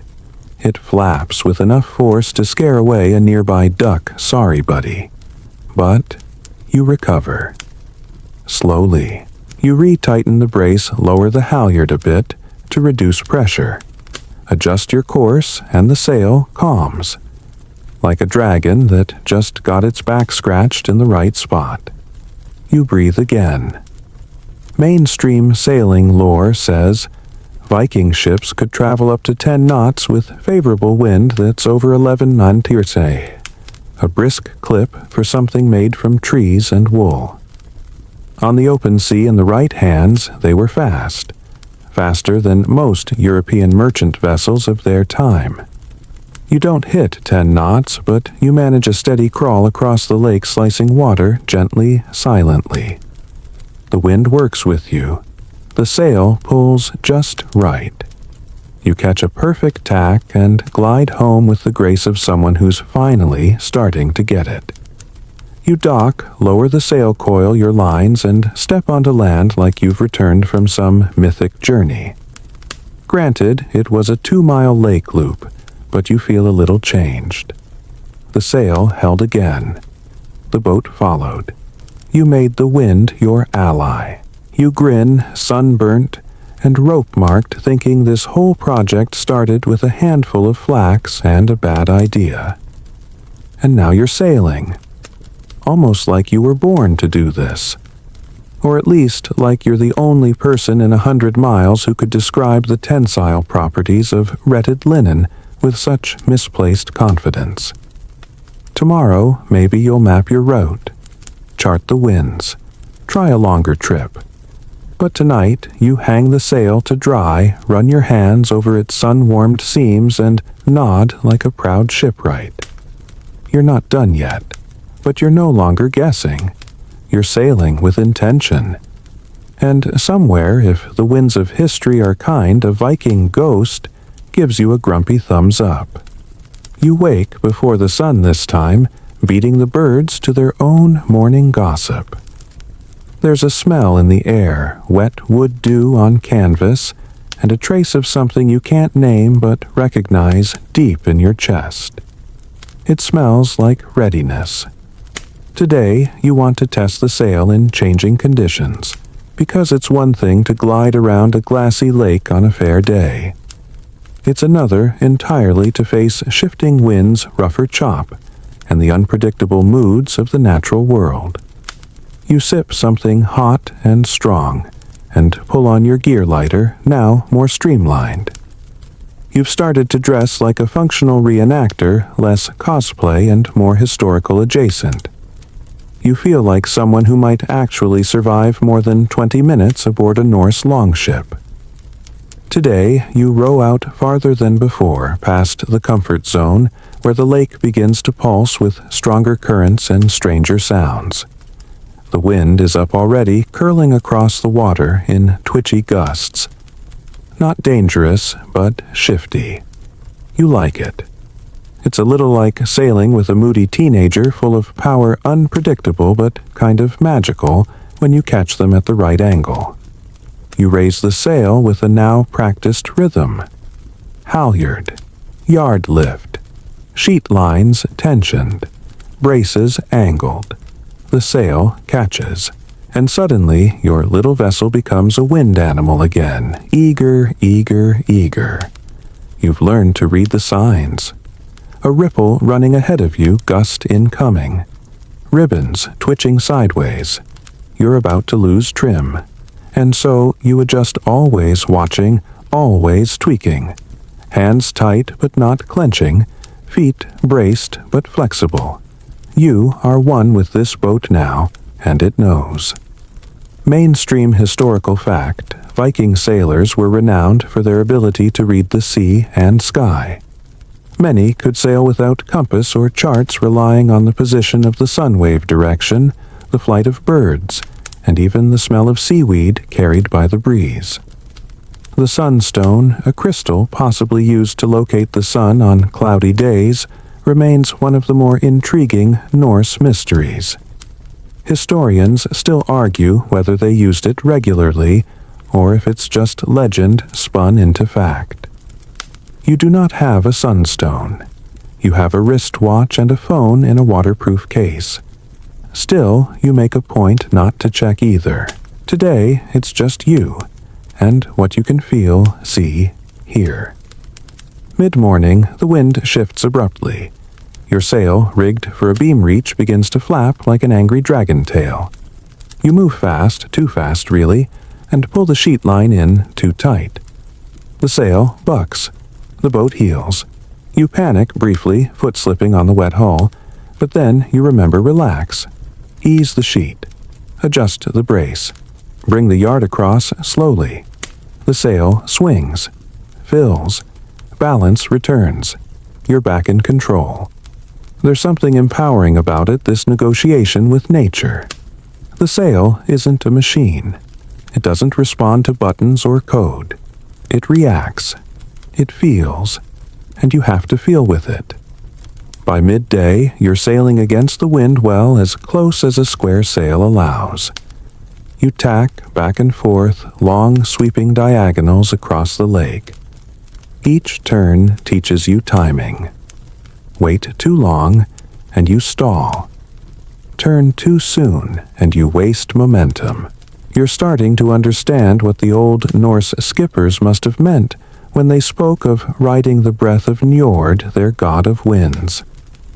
You get into a rhythm, tack, straighten, adjust, tack again.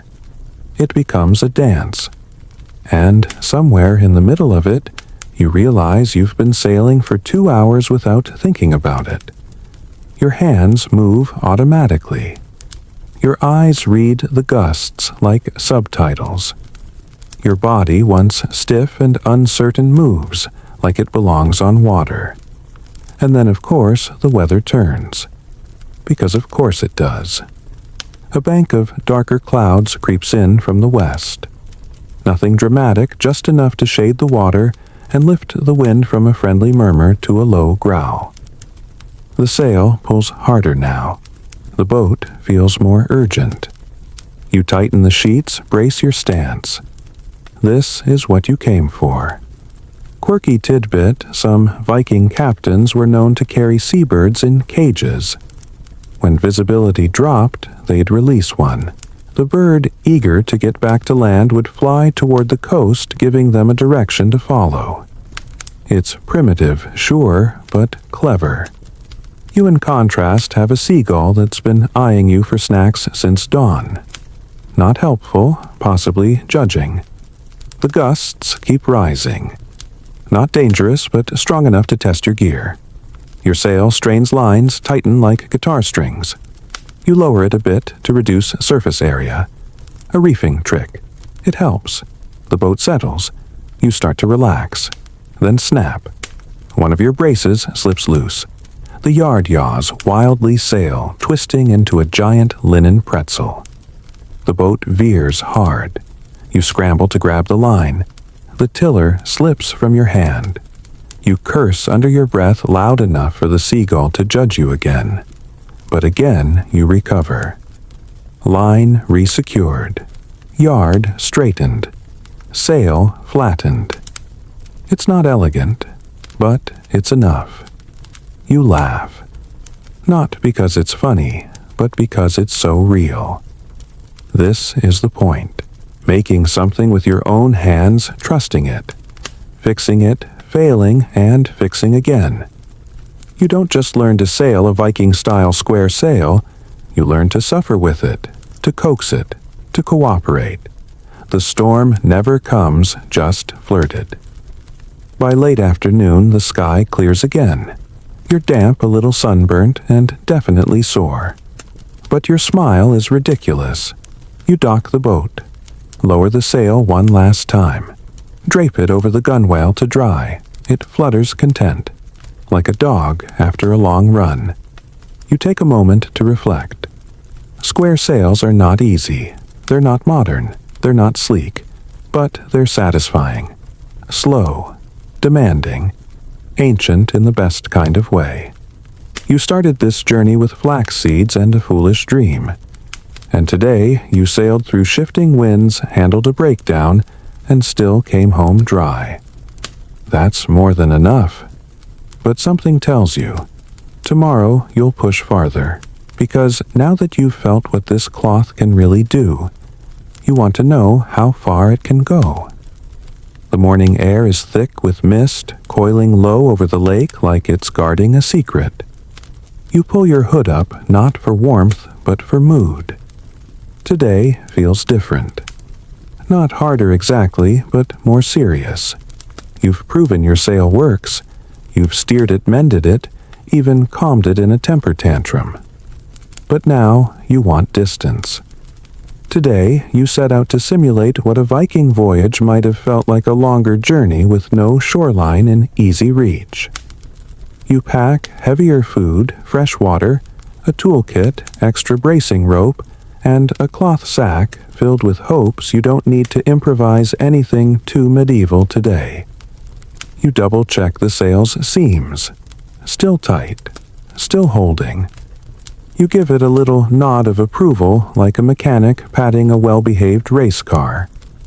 You shove off and row past the mist line beyond the far island. The water's glassy and gray sky blending into lake until you feel like you're rowing through an ink drawing.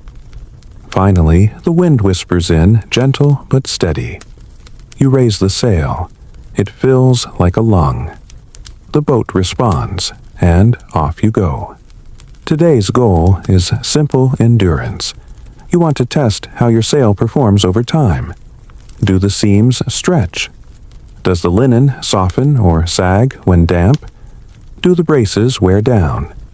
How does your body hold up after several hours of continuous movement? You're not racing. You're not even navigating to a strict point. You're wandering with purpose, letting the wind decide some of the route, but always aiming to keep forward momentum. Your wake unfurls behind you in a lazy zigzag, like a stitched seam across the lake's skin. Mainstream historical fact, Viking sails had to survive months at sea sometimes without being taken down. Long voyages to Greenland or Byzantium meant brutal sun exposure, saltwater soaking, and constant repairs. It's likely that crews rotated responsibility for maintaining the sail, assigning specific people to oil patch and retention lines as part of daily chores. You thankfully do not need to rotate crew. You are the crew, and the captain, and the galley cook, which unfortunately means your lunch is a slightly squished protein bar and some lukewarm tea. Bon appetit. After the second hour, you notice the sail has slackened just slightly at the bottom. Not dangerously, but it's stretched. You unfasten the lower edge and retie it tighter, an easy fix, and honestly, kind of satisfying. It's like the sail is aging in real time, becoming more like the sails of old. Lived in. Seasoned. You start scanning the fabric, looking for wear patterns. You find a faint scuff where the brace rubs the yard. Another along the foot of the sail where spray has crusted the linen stiff. You make mental notes, next version reinforce here. Wax there. Maybe even test beeswax next time. Quirky tidbit. Some theories suggest Viking sailors used a mixture of sheep tallow and pine resin to waterproof sails, giving them a thick, almost waxy surface.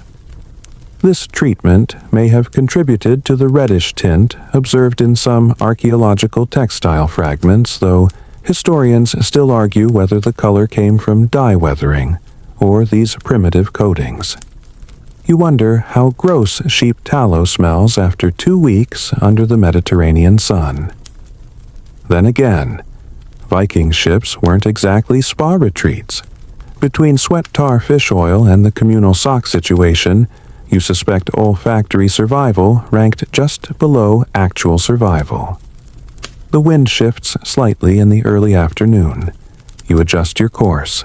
The sail creaks like a waking beast and catches again. You marvel, not for the first time, at how much power lives in fabric and rope. There's no engine, no electronics, no throttle. Just aircloth, and you working in silent agreement. It's around hour 3 that your legs start aching. The boat's low benches weren't made with ergonomic design in mind. You shift position. Then again, and again. Eventually, you give up and just sit cross-legged, the tiller nudged between your toes. Not elegant, but hey, this isn't being live-streamed. You start to think about motion, how your sail translates invisible wind into propulsion. The linen curves forming an airfoil, primitive but real. The pressure difference pulls the boat forward. Not bad for a design over 1,000 years old. Historians still argue whether Vikings fully understood the aerodynamics behind their sails or simply perfected them through endless trial and error. Some believe elite shipbuilders had almost mathematical intuition handed down through generations. Others think it was more seat-of-the-pants guesswork and lucky iteration. Either way, it worked. You pass a flock of geese on the water bobbing like judgmental buoys. One honks. You wave.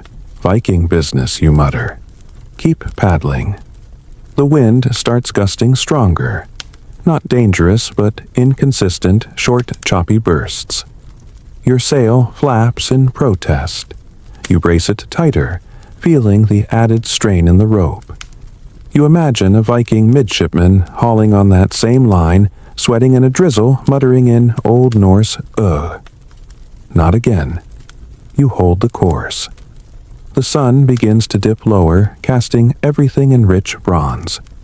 You've covered a respectable distance, not miles and miles, but enough to feel you are out there. Removed. In the elements. And more importantly, your sail is still doing its job. You slow the boat, lower the sail gently. It folds into your arms like a tired dog. You drift a while, letting the momentum carry you. Overhead, the sky opens wide clouds sheared into streaks, moon rising pale against the amber fade.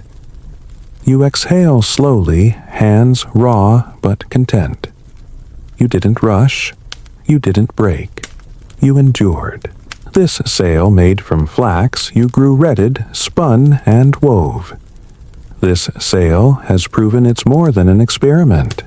It's a tool, a companion, a piece of resurrected history that works not just in theory, but in the real, unpredictable world. As you make your slow way back to the dock, rowing now, the sail stowed beside you, you think about those long sea journeys. Greenland, Iceland, the British coast. How men stood here before you, whined in their faces, sails over their heads, facing the unknown with the same blend of fear, skill, and reckless wonder. And you smile. Because for a few hours today, you got it. The motion, the rhythm, the spirit, and you can't wait to go even farther next time. Your arms still ache from yesterday's long sail, but it's a good kind of ache, the kind that says you did something worth remembering. You roll out of bed, slower today, body stiff, but your brain already chasing rigging angles and brace positions before your feet even hit the floor. That's how you know you're in, deep now, when your dreams start looping rope knots and your morning thoughts drift toward sailcloth tension like it's a coffee order. Today, though you're not heading for the boat, not right away. You've earned a pause. And, more importantly, your sail has earned a proper inspection and post-use care routine. Because Viking ships didn't just sail hard and get stashed in garages. Their crews had systems rituals even for caring for these vital handcrafted tools. So you unroll the sail in a shaded spot, laying it out like an artifact. Every wrinkle, every smudge, every salt mark tells a story. You run your hands across the cloth, warm from the sun, a little rougher now, but still strong. You spot frayed threads at one edge, a tiny pinhole starting at a seam. Nothing catastrophic, but not something to ignore either. You grab your repair kit, a mix of modern and old-world waxed linen thread, curved needles, a beeswax cake, and, for good measure, duct tape. Kidding. Mostly. Mainstream historical fact, Viking sailors carried on board sail repair kits and likely made mends at sea during long voyages. Archaeologists have found tools such as sewing awls and bronze needles in shipwreck sites, suggesting that repairs weren't just shoreside chores, but a regular part of life aboard. Some accounts even hint that certain crew members specialized in textile care. You like the idea of a ship's sail whisperer. That could have been you if you didn't get seasick easily and needed 9 hours of sleep a night. You get to work. The small hole is easy, just a few tight whip stitches, then a bit of wax rubbed over to seal it. The frayed threads you trim and rebind. You reinforce a stress point with a second layer of cloth herringbone stitched like some Viking grandmother taught you. As you stitch, you realize something strange. You're calm. Really calm. The kind of calm that doesn't come from meditation apps or herbal teas. It's the calm that lives in slow, satisfying work, the kind where your fingers know more than your brain. You start humming. No particular tune, just something to keep rhythm. You think about Viking crews doing the same after long raids or merchant runs, sitting in small circles mending cloth by torchlight, joking quietly, maybe trading stories of storms and dolphins and the time Sven tried to cook fish using hot rocks and nearly set the deck on fire. Quirky tidbit, some Norse sagas mention naming sails, treating them almost like crewmates. One tale references a sail called Sky Runner, another White Sister. Some even had protective runes sewn into the edges. Historians still argue whether these names were common practice or just poetic devices, but you kind of love the idea. After all, you've been through a lot with your sail. Maybe it deserves a name. You whisper a few options as you work.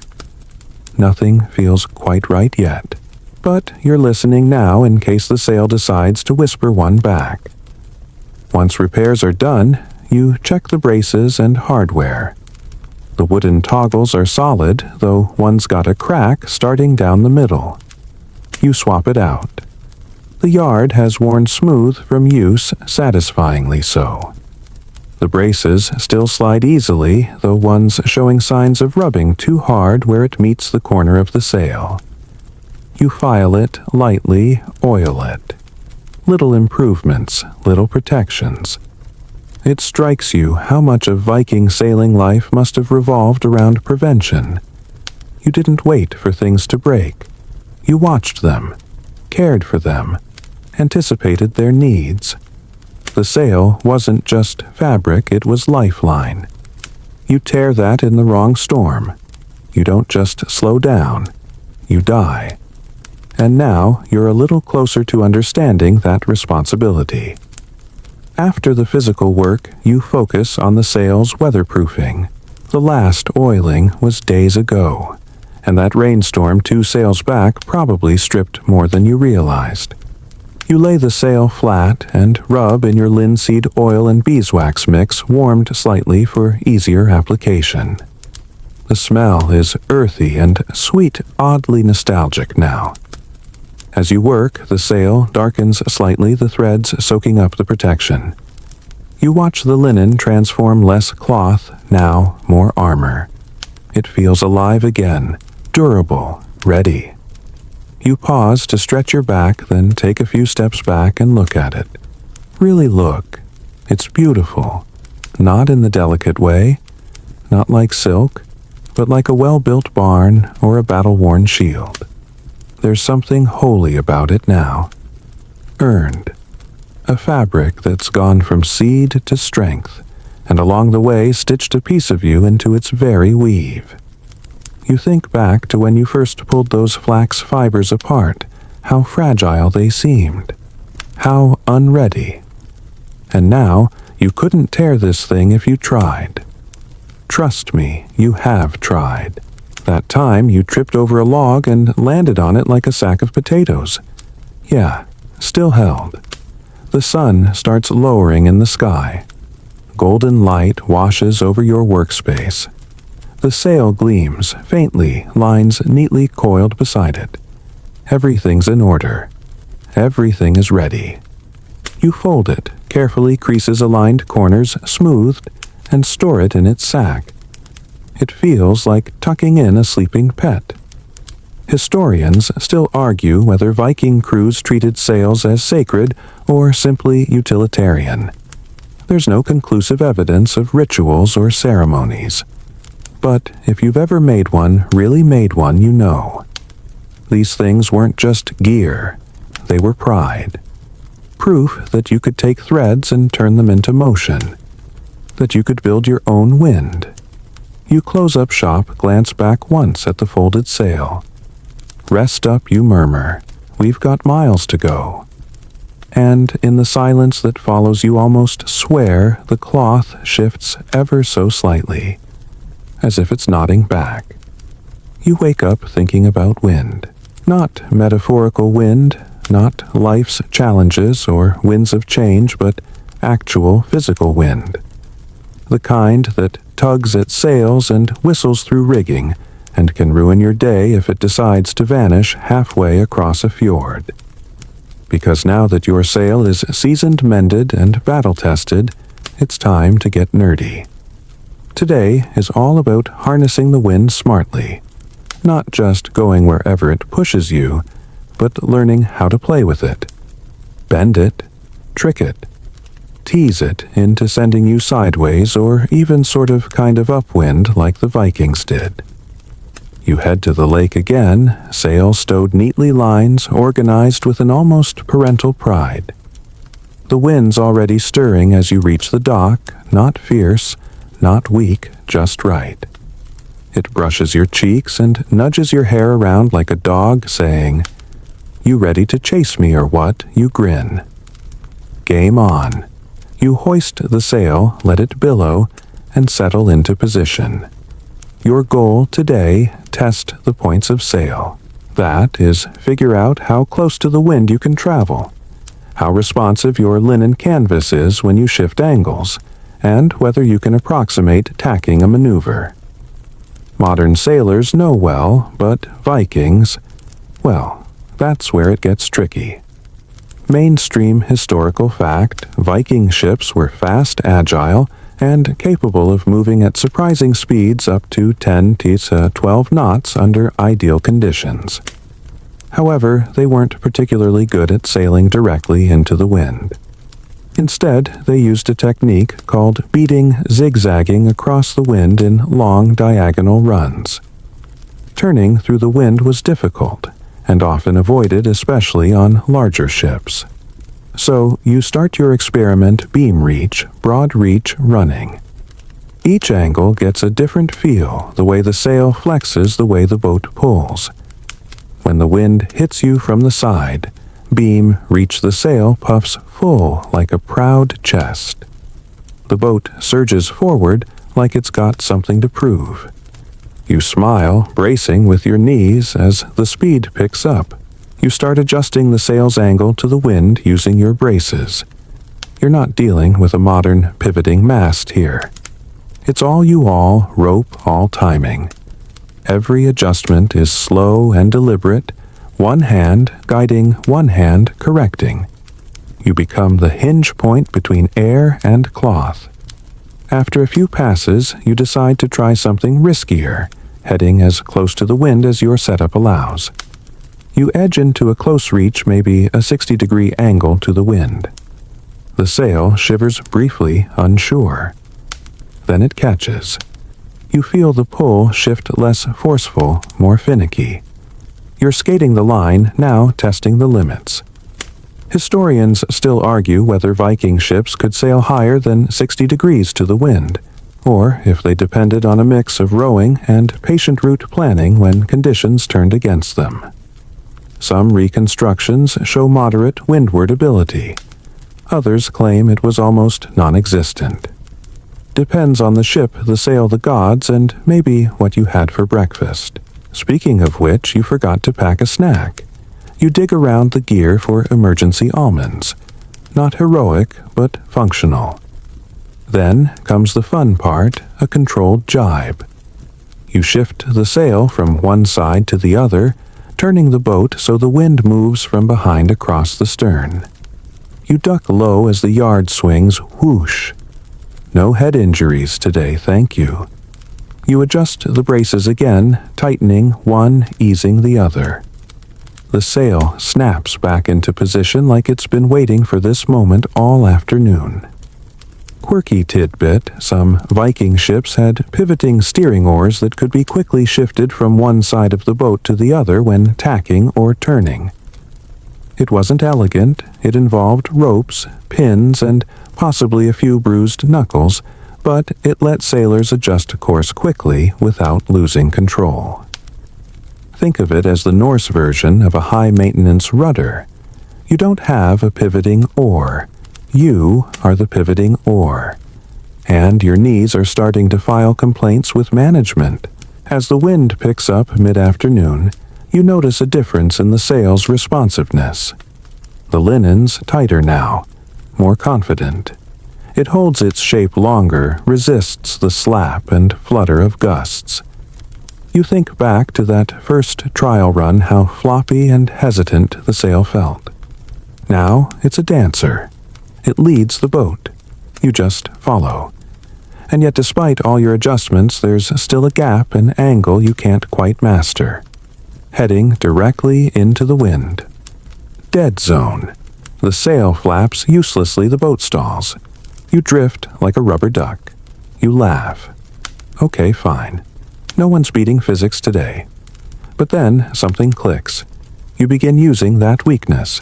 You tack wide, turning not sharply, but with a lazy, looping rhythm. You zigzag, letting momentum carry you through dead patches. Each turn becomes more fluid, more instinctive. You're not fighting the wind. You're dancing with it. You imagine a Viking crew doing this in silence. No GPS. No wind meters, just feel and feedback.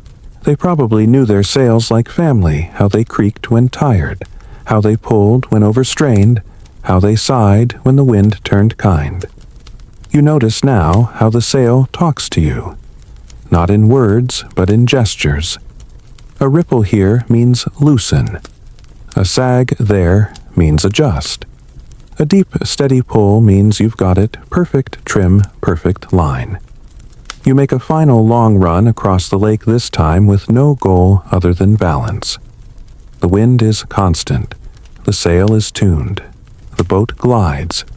You close your eyes for just a moment, trusting your fingertips on the tiller, your ears listening to every breath of canvas. You've turned cloth into motion, wind into direction, time into memory. You pull back to shore with muscles sore and heart quiet. As you fold the sail down, you stroke its edge and whisper, "You were brilliant today." It doesn't answer, of course, but you could swear it settles a little more proudly in your arms. You wake up sore in new places somewhere behind your knees and deep in your shoulders, and you realize you've entered the phase of any true obsession where pain is just part of the background noise. Like a drummer who stops noticing the beat, you've gone past awareness into immersion. You don't just use the sail anymore.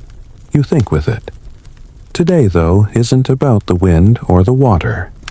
Today is about extending the sail's life, about deep maintenance and preservation, not just fixes, but prevention. It's Viking-style self-care only. Instead of sheet masks and herbal teas, it's flax oil-stitched reinforcements and mildew patrol. You roll out your sail again, carefully, like you're opening a storybook with pages made of woven storms. You run your fingers over it, mapping its ridges and seams like reading Braille. Each crease, each hard-won stain feels familiar now. This isn't fabric, it's history personalized. Mainstream historical fact sails were among the most valuable items aboard a Viking ship, often representing months of labor and materials.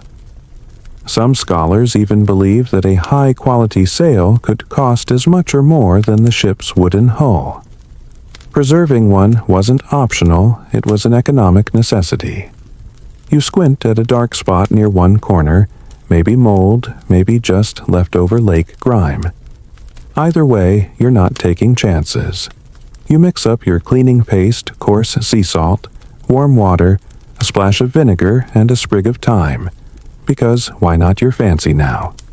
You scrub gently with a stiff brush, watching the mark fade. The scent is sharp, earthy, like you've just cleaned a medieval salad. You pause and sniff the whole sail. Still mostly smells like flax and sunshine. Good. You start on seam inspections, gently tugging at each intersection, feeling for looseness. One edge where the yard connects has begun to fray. Not enough to tear, but enough to make you nervous.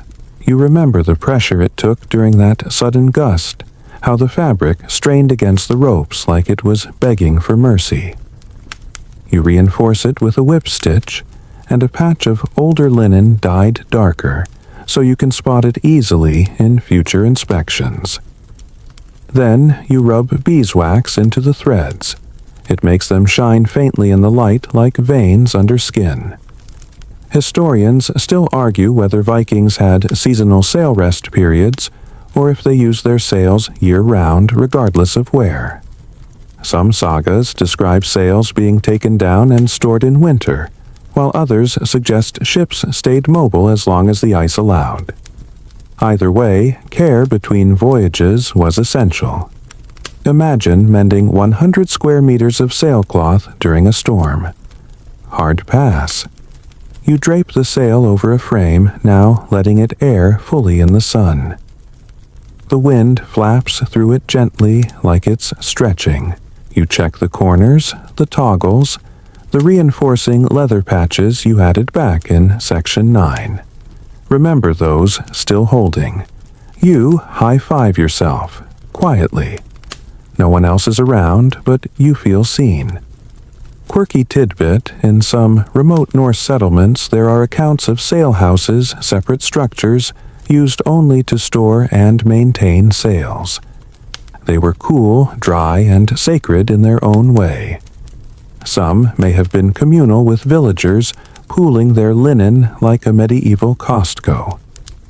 Imagine rows of sails hanging from beams like sleeping dragons resting until spring.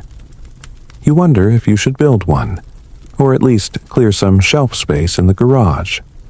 Next, you test for stretch a subtle danger. Linen stretches over time, especially if it stays damp or is over-tensioned too often. Too much give, and the sail loses its shape and efficiency. You set up a few tension lines and compare measurements to your notes from week 1. A few millimeters of stretch no more. That's acceptable. You're still in the Goldilocks zone.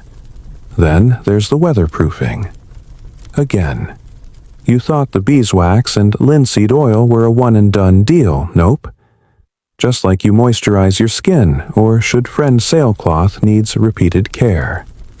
You warm up a fresh batch of your goop thicker this time with a little pine resin added. It smells like Christmas and elbow grease. You work it into the cloth, watching it disappear into the weave, giving your sail its shield back. As you rub the mix in your hands, slow down. Your thoughts do too. This isn't just maintenance, it's a kind of meditation. Every stroke is a thank you. Every waxy smear, a whispered promise, I'll keep you strong. I'll watch out for you. You think of sailors long ago sitting by the firelight doing this same thing. Maybe humming. Maybe gossiping. Maybe dead silent, lost in the rhythm of care. You flip the sail over, checking the reverse side. All clear. Then you fold it loosely, never tightly. That causes creases and weakens the fibers, and place it into a cloth sack. Not a plastic bin, not a zippered bag. Fabric needs to breathe. You tuck a lavender sachet in there too. Not historically accurate, but hey, your sail deserves nice things. Before you stash it away, you reach into your toolbox and grab a charcoal pencil. On the inside, hem of the sail where no one will see you write runes of wind. Year 1. You smile. Now it has a name. And then you do something completely unnecessary but entirely satisfying. You draft a care log. A small notebook, leather-bound, where you jot down each inspection date, what you cleaned, what you repaired, what the wind was like that day. You're turning this craft into a relationship. The log isn't just record-keeping, it's part of the story. Because this isn't the end of your journey. Not even close. You've made a sail, used a sail, cared for a sail. But the real voyage, the open sea, the far horizon, the moment where wind and purpose align, that's still out there. You close the notebook, stand up, and look at the stored sail one last time. See you soon, you say. And even though it's just folded fabric in a canvas bag, you could swear it answers back with the faintest rustle. You're not dreaming about sails anymore. You're dreaming with them. The rustle of linen has become your lullaby.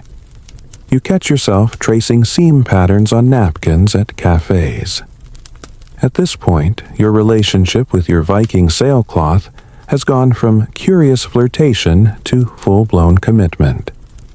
It's only fair that now, with the craft mastered and the canvas resting like a noble beast in slumber, you do the final thing every Viking sailor worth their salted herring would do. You bless the sail. That's right. Not symbolically, not with a wink, but with a proper intentional rite of thanks and protection, equal parts superstition ritual and deep Norse practicality. Because back then, you didn't just trust engineering, you trusted Odin too. Mainstream historical fact, Norse seafarers often performed rituals or offerings before voyages, especially ones that involved new ships or sails. Sacrifices ranged from carved runes to blood offerings often meant to invoke the favor of gods, like Njord, Sea Odin, Wisdom, and even Thor, weather control great guy, bit of a diva. So, today, you become the ritualist. You start early under a high, cloud-dappled sky. No thunder, no fanfare, just the scent of pine and dew, and a good excuse to burn herbs in a bowl without alarming your neighbors. You set up a clearing stones arranged roughly in a circle, a low fire built in the center. You bring your sail, not stretched, not hoisted, just present, laid respectfully along the ground, its folds catching the morning breeze like it's eavesdropping. You begin by crafting a simple offering, a slice of bread soaked in honey and mead wrapped in birch bark. It's humble earthy. Not for you, for the spirits. For Njord, who steadies the waves. For Freyr, who brings fair winds. And maybe for Loki, just in case you never know when that guy's in the mood to mess with your knots. Historians still argue whether individual sailors conducted personal rituals, or if these were always group affairs led by a designated godai or priest. Some sites show altars built into the sterns of ships. Others suggest sailors carried charms in their belts or pouches. Maybe it depended on the crew. Or maybe the gods didn't mind as long as the intent was clear. You light the fire, not with a lighter of course, but flint and steel, because at this point you're not half committing. Sparks fly. You fan them patiently. The fire catches. Slow, steady, primal. As it burns, you place herbs on the flame's juniper for cleansing, rosemary for memory, and a bit of dried seaweed for flavor. The scent rises spicy and wild. You waft the smoke toward the sail, moving your hand in gentle spirals, whispering nothing in particular. Just breath and intention. Quirky tidbit. Some Viking ships had runic inscriptions carved into their sails yards or edges believed to offer protection or guidance. These weren't just graffiti, they were functional magic. Bind runes especially were used to compress meaning and power into compact forms. Think of them as magical emojis for sailors who didn't want to drown. You pull out a small bone needle and black thread. Just inside one corner hem, you stitch a single bind rune, your own creation. A blend of Algi's protection, Raido journey, and Ansu's divine breath. It's small, discreet, but potent. You can feel it hum against your fingers as you tighten the last stitch. You sit back. The fire crackles. The sail flutters once lazily like a sigh. Then you pour out a sip of mead onto the earth, murmuring thanks. Not to a god, not exactly, just to everything: the flax, the sun, the oil, the hands that wove it, and your own persistence. Your quiet little obsession. You sit in the smoke cross-legged until the fire dies down. You're not waiting for anything. You're just being.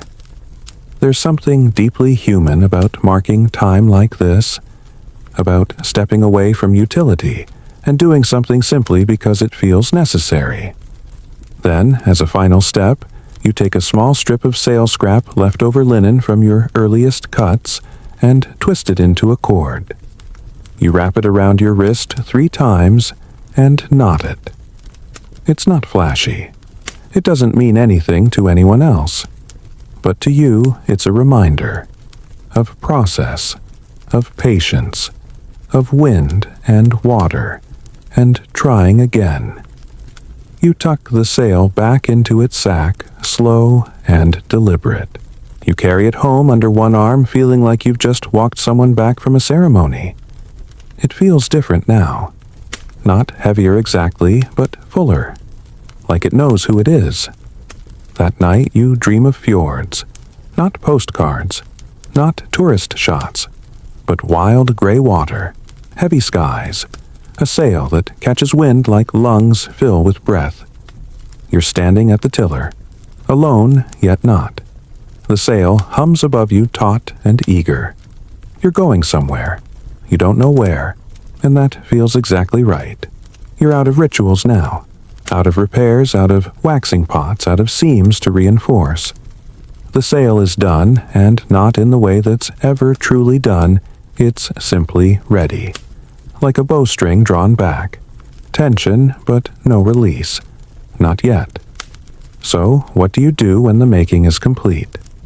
You take it sailing again, of course, but this time you do it with reverence. Not for show. Not to test it. This is a thank you voyage. The water is glassy this morning, with only the faintest ripple where a duck glides across. You stand barefoot in the shallows beside your boat, the sail bundled like a sleeping animal beside you. No one else is around. Just dragonflies, cattails, and the satisfying creak of wet wood under your boots. You hoist the mast again. Slide the sail onto the yard tie off the toggles with fluid muscle memory. Each knot comes easier, now faster, but you're careful not to rush. The wind is barely there, but you wait. It'll come. It always comes. Mainstream historical fact. Viking crews were expert at reading minute wind shifts. They didn't just rely on speed. They knew how to drift, how to tack against barely there breezes, how to listen to the wind before moving. Sailing wasn't force, it was fluent negotiation. The sail flutters once, twice, then it fills. Not dramatically. Not like in the movies with a thunderclap and music swell.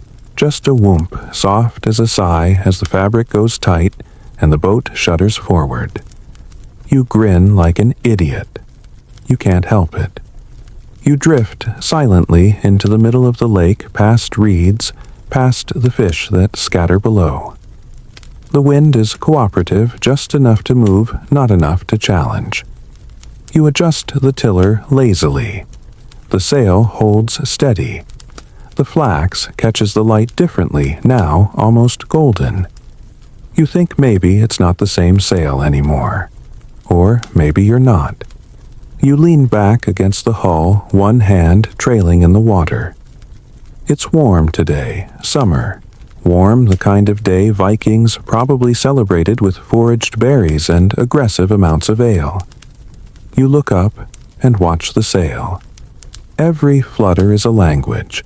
Every shift in pressure a suggestion. You're not controlling it. You're communing with it. Historians still argue whether Viking sailors relied more on instinct or strict seafaring training. Some evidence shows that many sailors learned young, almost like a second language passed down from father to son.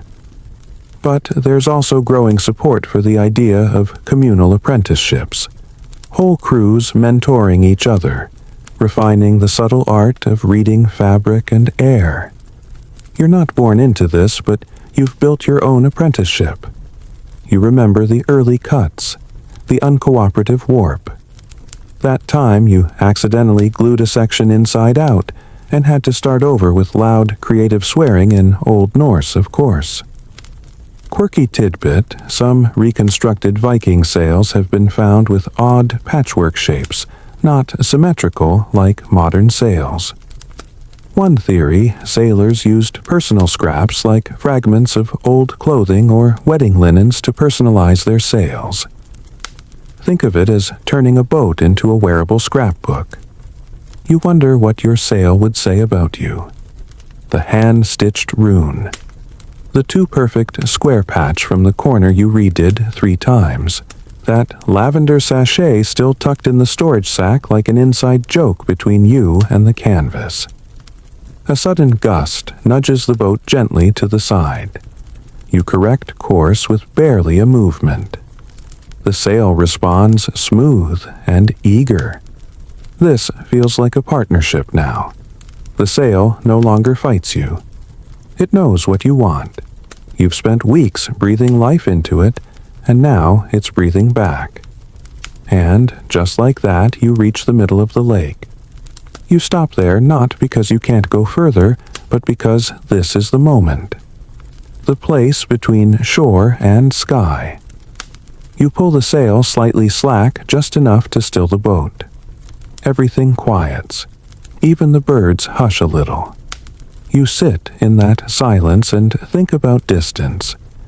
The kind Vikings crossed for trade, for raids, for sheer curiosity. The width of the North Sea. The way a linen rectangle decided how far you could go and whether you ever came back. You touch the sail one last time and whisper, "Thank you." You don't expect a reply, but the wind gives one anyway. The sail is dry again, now coiled neatly in its sack. You've carried it home and tucked it into that perfectly sized corner of your workshop, the same space where you first laid it flat and wondered what on earth you were doing. And tonight, as the air cools and the late twilight glows blue at the windows, you sit beside it cross-legged with one final task, record-keeping. Yes, this part's less glamorous. No wind in your hair. No herb-scented rituals or dramatic threading moments. But it's part of the process, too. Because Vikings weren't just warriors and wanderers, they were obsessive note-takers of a kind. They carved runes. They etched symbols. They told stories. And even if they didn't have filing cabinets and spreadsheets, they passed on craft knowledge with fierce care. So you open your linen-bound journal and begin writing. Mainstream historical fact.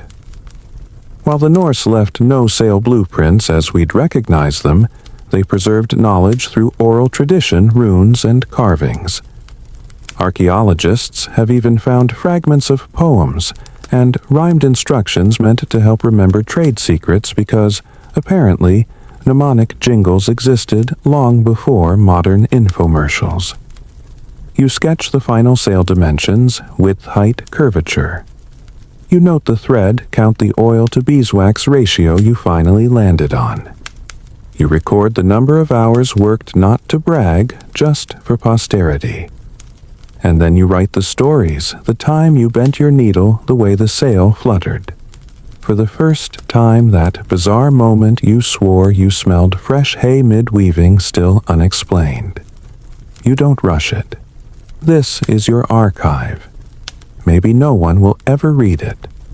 Maybe it will be passed down to your future self like a bottle tossed out to sea. You even tape a tiny swatch of the flax to the back page. It's soft, now worn in, a little sun-bleached. It smells faintly of lavender and sea air. Quirky tidbit: in one Swedish coastal village, a sailmaker once stitched a silver coin into the hem of his final sail for luck, and the gods' blind spot, he said. Whether it worked or not is anyone's guess, but the coin was still there when the sail was discovered 300 years later, buried beneath a collapsed boathouse.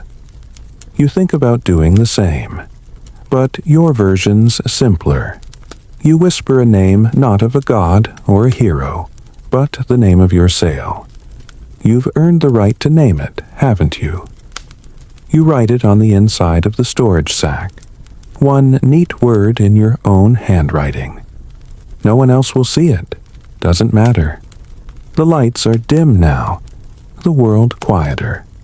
You look up at the rafters and imagine the sail hanging again, catching the soft draft from the window, billowing like it's dreaming of movement. You smile. Historians still argue whether Norse sails were treated as sacred objects or just tools. Some evidence suggests they were prized enough to be stored separately, guarded even.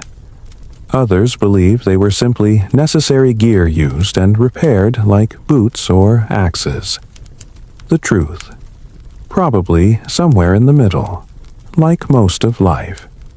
You sit with that thought for a moment. Then you stand, stretch, and turn out the lights. The journey's over. The work is done. And somehow you know the sail will wait ready for wind. Now, as you close your eyes, imagine the quiet of a Nordic fjord, glass-smooth water stretching between cliffs cloaked in pine. Somewhere in the distance the creak of wood and the soft flap of linen. That's your sail, catching the faintest breeze.